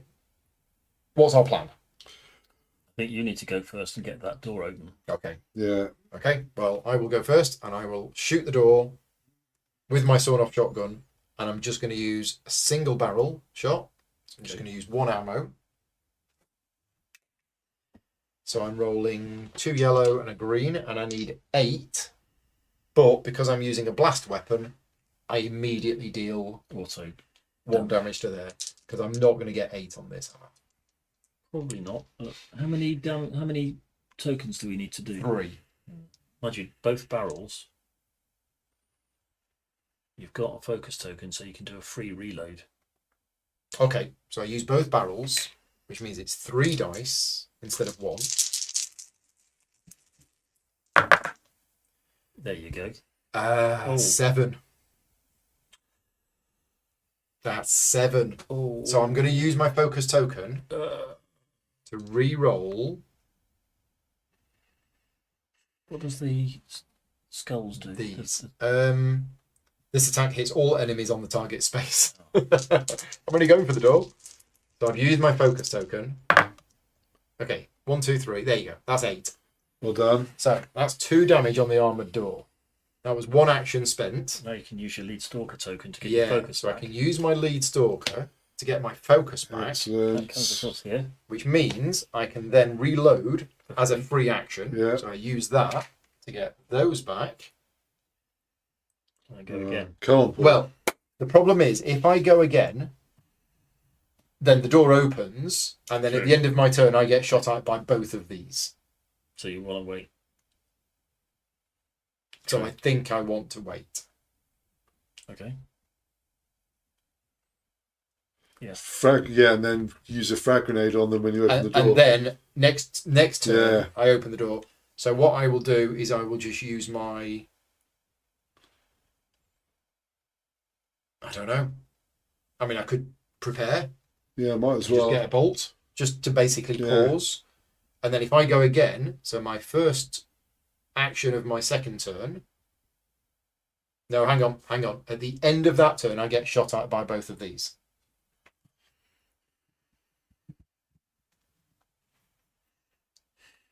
Yeah, at the end of my turn, I will get shot at by both of those. That's fine. I'm just going to take it. Right. I'm going to take it. So they're 9 minus 4, so it's 5. So 5 damage. Minus 4 is only 1. So that's all right. So that's fine. And then the second shotgun, it's 4 damage. I'm on 1 health. Okay. Still with us. Okay. Right. And now my second turn, I'm going down in a blaze of glory. Second turn, I'm just going to use 1 because it's an automatic hit. Yeah. So I don't even need to bother rolling. Yeah. Okay. So that's the armoured door gone. Well done. The armoured gate. Armored Yeah. gate. It's treated as a wall. We can attack it, 8 stars, put a thing on it, blast, get another star on it. When you place the third one, the armoured crate is destroyed. Discard its token, discard this card. Right. That was a song, wasn't it? Should have put a thing on it. And now, these two are here. Frag grenade. So I can frag grenade. So I am going to throw a frag grenade, and it's put the thing on the space, but I don't think it does because they can see me. And I roll 4 green dice, and I attack all enemies on that space. Nice. And that busy token goes. He's no longer playing Snake on his mobile phone. Got other things on his mind. But yeah, ruling question for Awakened Realms. What happens when you throw a frag grenade at something which has line of sight to you? Do you really move the token to that space? Because it seems odd that you move it to that space when they've got line of sight to you. Anyway, 4 dice attacking all enemies on that space. Come on. I have a focus token. So I'm using the focus token to re-roll these two. Do I want to keep the 1? Reroll that one as well. I'll re-roll that. There's only a 1 in 6 chance that it'll be worse. Yeah.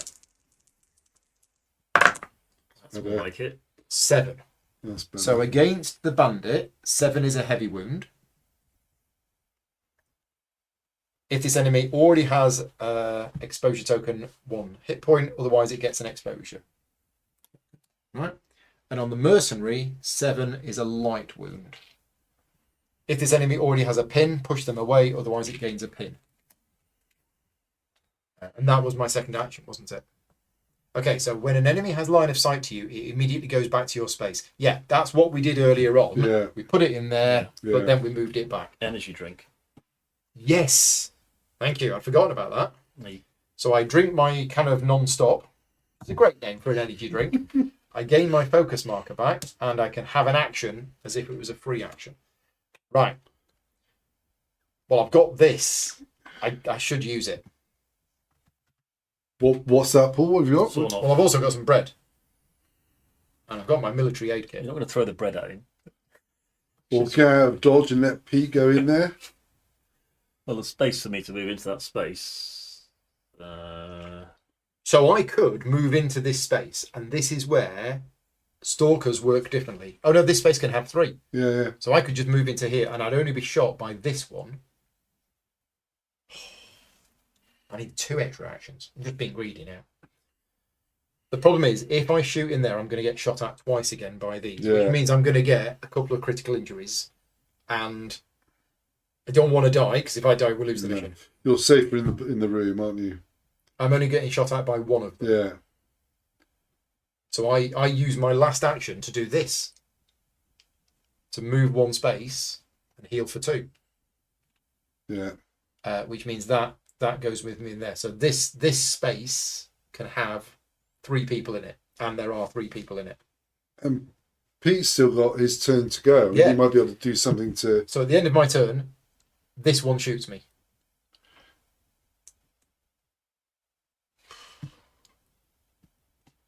Yeah. Okay. Well. Yeah. It's 9 damage because it's a shotgun at point blank range. I'm not sure there was any point in me healing, but I did. Oh. It's all right. Still, it's 5. So it's down to 0, and I'm critically injured. Yeah. Might be in a little bit of... And that doesn't attack me, but the pin goes. I'm going to need some help. Yeah. Because if I get hit twice more, I'm dead.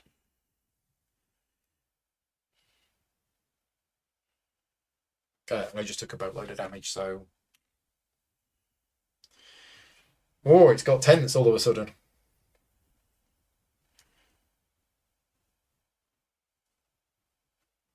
We needed those to have taken damage coming through there. They got really lucky with those dice rolls. Then again, we've been quite lucky with our anomalies. So, Bill, you're on 0 health. You can heal. I can heal. Yeah, I'm okay.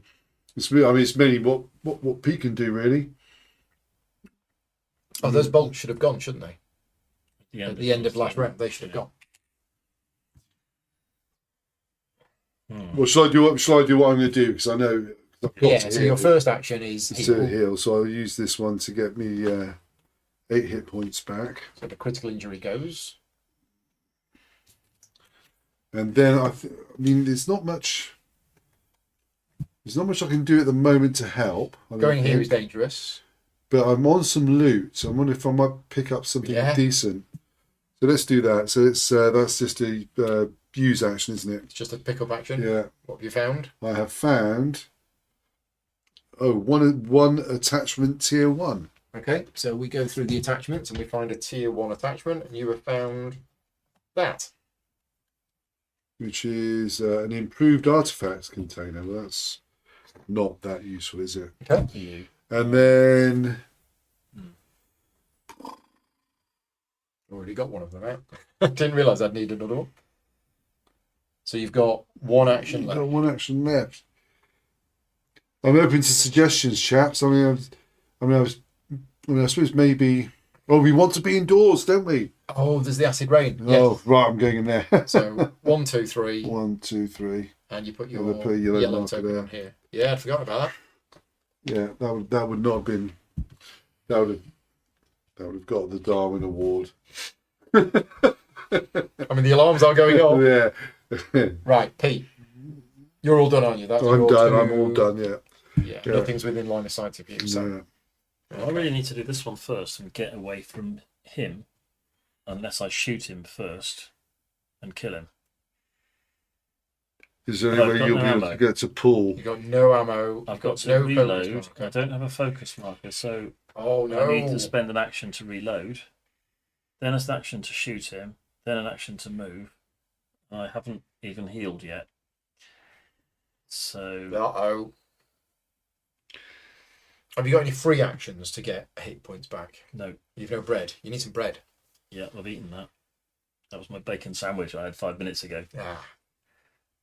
Is there any way for you to get there and shoot? Well, the problem here is it's in line of sight of these two. Of course it is. These two have got line of sight to here. I need to heal. Yeah. And I need to reload, which are 2 actions, and I've only got 3.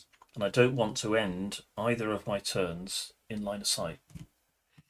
So your first action has to be move.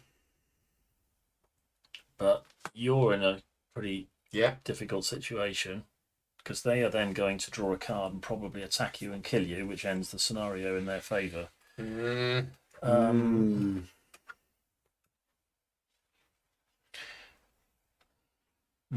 Was that frag grenade? I thought that frag grenade was just going to. I thought it was going to. It was just going to sort it all out. Yeah.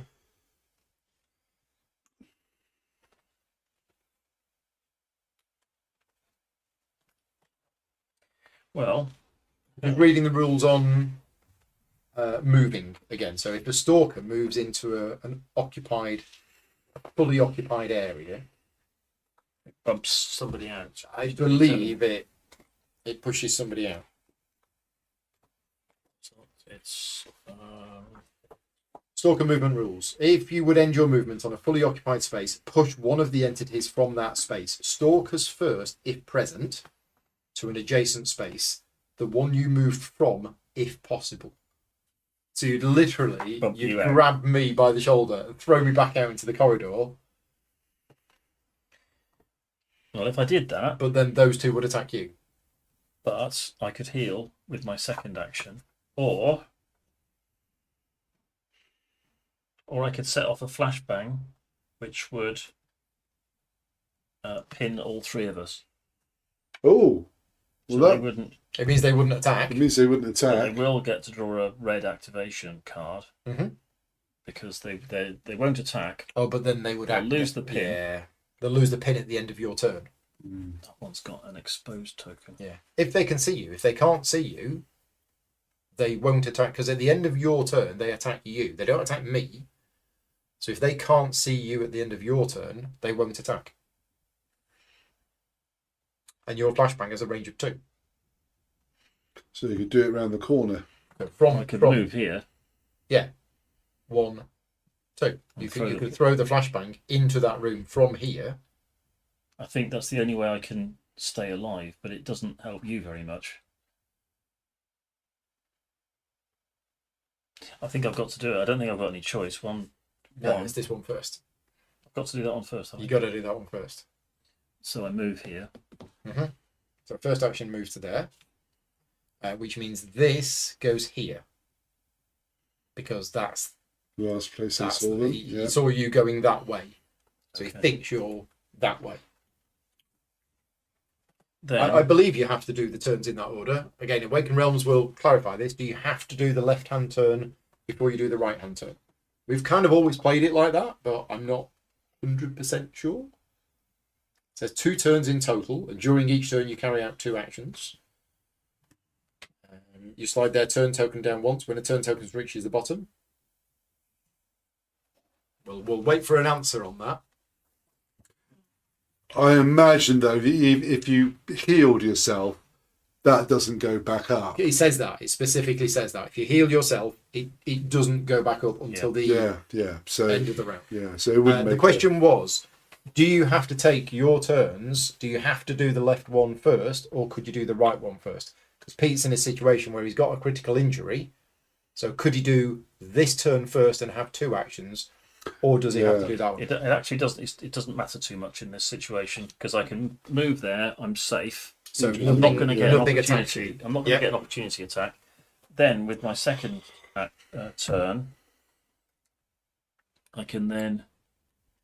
Have you finished both of your? Yeah, I'm done. We're all done. With my second turn, I can then throw a flashbang.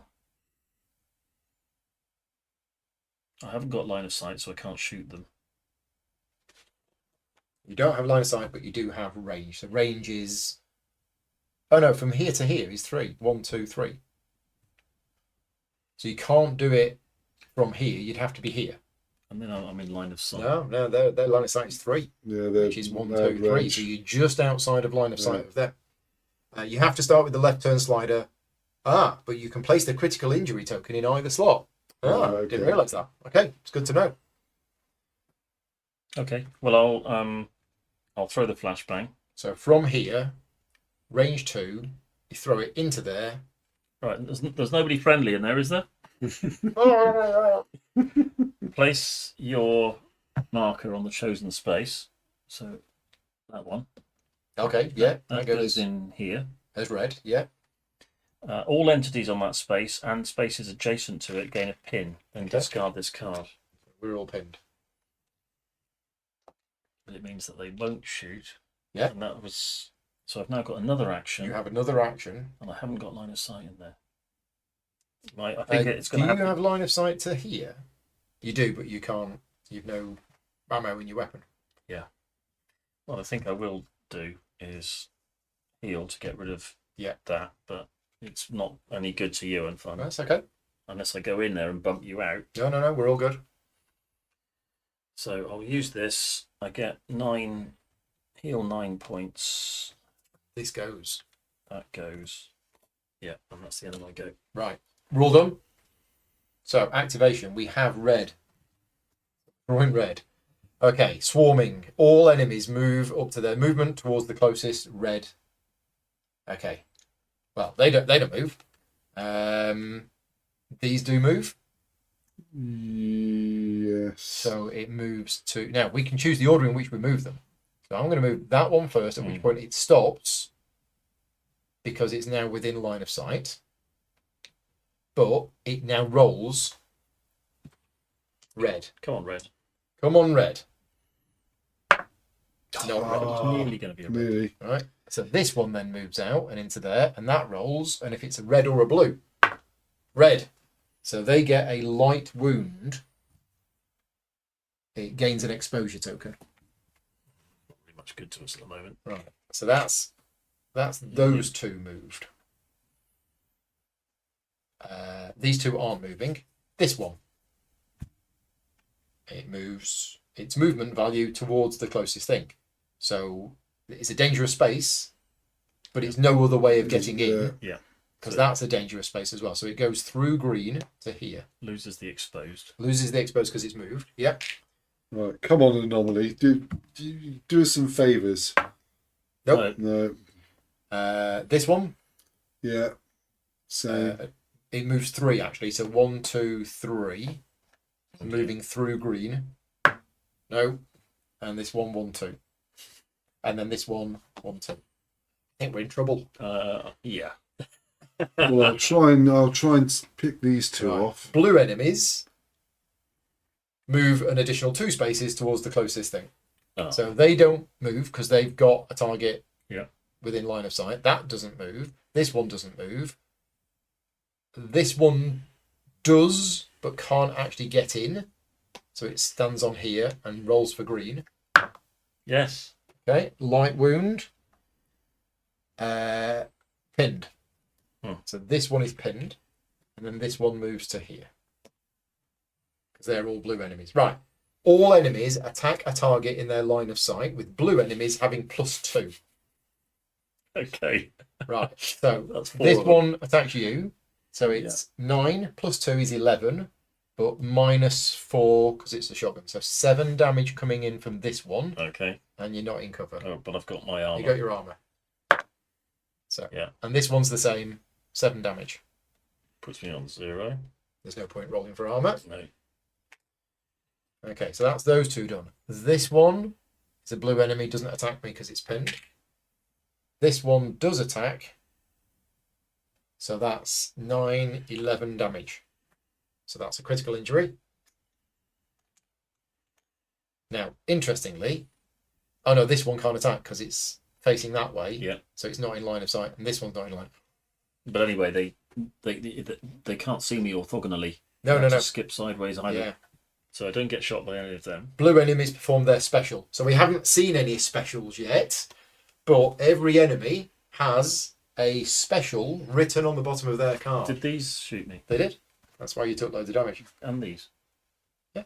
Okay. Yeah. So the bandit's special is it withdraws. It's moving up to its movement towards the closest space where it will have no line of sight to any target. This movement cannot be interrupted. So they are withdrawing. Well, that means that they're all going to... all 3 directions involve moving through an anomaly.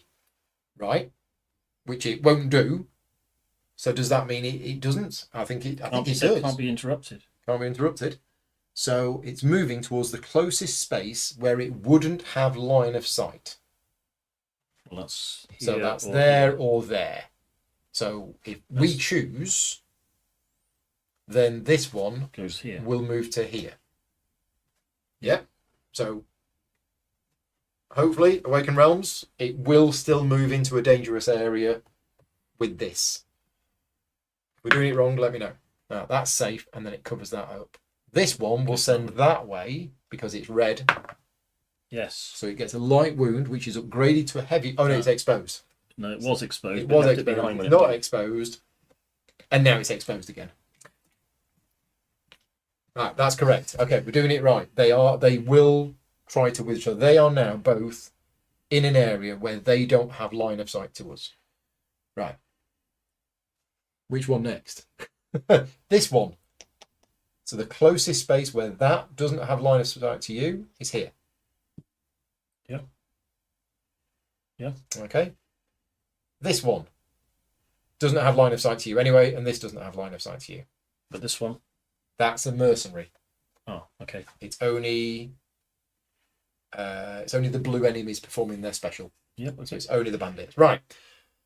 And then finally, exposed. Blue enemies in line of sight of any stalker. So blue enemies that are still in line of sight of any stalker become exposed. But they all manage to get to a space which... Yeah. Wow. We survived. Barely. Close. Very close. Right, what's next? Radiation exposure. I'm okay. And then it drops down to 0 and then back up to 1. Discard all bolts from the map. Don't think we've got any, have we? All enemies discard their pin token. So the mercenaries didn't attack. They should have attacked. Yeah, enemies attack a target in their line of sight, with blue enemies having +2. So the mercenaries should have attacked, but that one was pinned, so it didn't. But that one should have done. So that one should have attacked. Yeah. Oh, this is... Yeah, Game over. we didn't do it wrong, did we? The one with Paul. No, that one was pinned. That was pinned. From the flashbang, but I don't think this mercenary here was pinned. And yeah, step 3 was enemies attack a target in their line of sight, with the blue enemies having +2. We did the +2 because that was attacking you. It was all 11. Yeah. Yeah, I think we forgot to do this mercenary attack. So unfortunately, I think this is it, because it's 8 damage, and unless you roll 8 stars, come on, you can do it. You can do it. 8 stars. Ooh. Oh, that is a 3rd critical injury, which means... I'm dead. Oh, wow. Well, that turned, didn't it?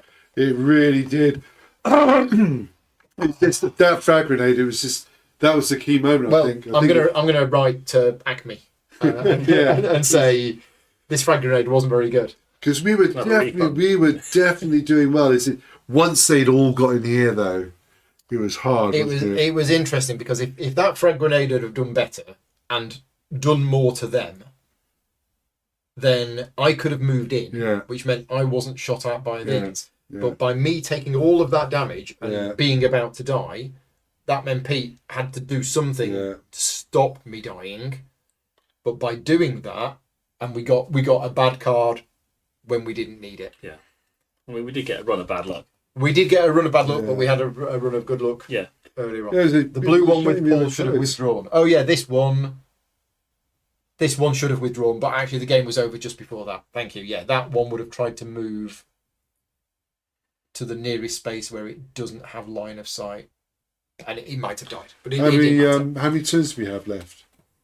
2. There's actually 2 event cards left. So we would have had time. It was very, very tight, and if we'd had a little bit better luck, I mean, our tactics probably could have been better, but as it happened, if we had had a little bit better luck, taken those 2 out, grabbed that, got out, we could have done it. We all had our time. These were all piling in. Yeah, but I had my frag grenade, so I could have flash grenade, so I could have stunned them, ran past. Ran through them, you can do that. What could have been? Right, we are done, but before we disappear, I just want to mention a few things. First of all, as I mentioned at the very start, there are 10 scenarios with the zone survival mode, and there are 10 maps. So we could have played this scenario, where our objective was to go in and steal some secret papers and get out, on a different map, which means it would have been a different game. Or we could have played the same scenario on the same map, but we would have had different anomalies. So we could have had the fire anomalies, which would have used different anomaly overlays, and that would have completely changed this game. Because if this was a safe route through, or this was a safe route through, it would just change everything. And then on top of that, you get where's the deck of, is it secret cards or something? I think there's 55 setup cards. 55? I think there's 55. Wow. There's a lot of them. It's in the Zone Survival mode deck, isn't it? Yeah. Anyway, so setup cards. That was these 4. 55 setup cards. There are 55 setup cards, and you pick 4 of them at random, and that will change the game. So in our game, we had the alarm system that we didn't use at all tonight, but this afternoon, we were using the alarm system. We used it like 3 times. The manholes, we didn't use this afternoon. You did use them. Yeah, absolutely. Very useful. The abandoned stalker camp, that was interesting because we got that. And the prison. Now, the prison is the one that changed this game the most. Absolutely. Because it meant we had something else that we had to do. Otherwise, we could have all just gone into this. So you get 4 setup cards. So even if you play the same scenario with the same map, if you get 4 different setup cards, it's going to change the way that the game plays. The enemies, for this particular scenario, you have a random elite enemy and a random swarm enemy. There's lots of different enemies included in the game, and whichever ones we'd have chosen from them, they would have changed the game as well. And if you do play the campaign, there is there is extra stuff in the boxes. So there are some extra enemies in the boxes, which once you have played through the campaign and you have unlocked those extra cards, you can add those cards into the Zone Survival mode. I think the replayability of the Zone Survival mode is but there's also you build an event deck. 7 cards. 7. Out of how many? In this scenario, it's 7. In others, it might be a different number. Right. Okay. But there are 70. 70 event cards. So you shuffle those and you draw. And they make a big difference, don't they? They really do. The acid rain, the radioactive rain, completely changed the whole game for us. From a thematic point of view, that was great. Yeah, it really was. The fact that we had this radioactive rain and we had to end indoors. Yeah. I mean, we didn't have to. If we'd have rolled red, it would have been radiation dosage up by 15. Okay, so you go up to 15. You take 3 green dice of damage, and then it drops down to 11. But it was hefty, wasn't it? It was a hefty penalty. It was a lot. It was a lot. So that would have changed the game as well. Now, the campaign mode, I just want to mention that for those people that are interested in it. The campaign mode comes with a little mini campaign binder. If you've played ISS Vanguard, you will know how this works, although this is a lot smaller. There is a process that you follow. Every time you play a particular scenario, you have the zone navigation mode first, where you get a map. So this is the map at the start of the campaign, and you have a mission, and you have places that you can go to, and all of the equipment, the weapons, the items, the armor is all tiered. And at the start of the game, you only have access to the tier 1 stuff.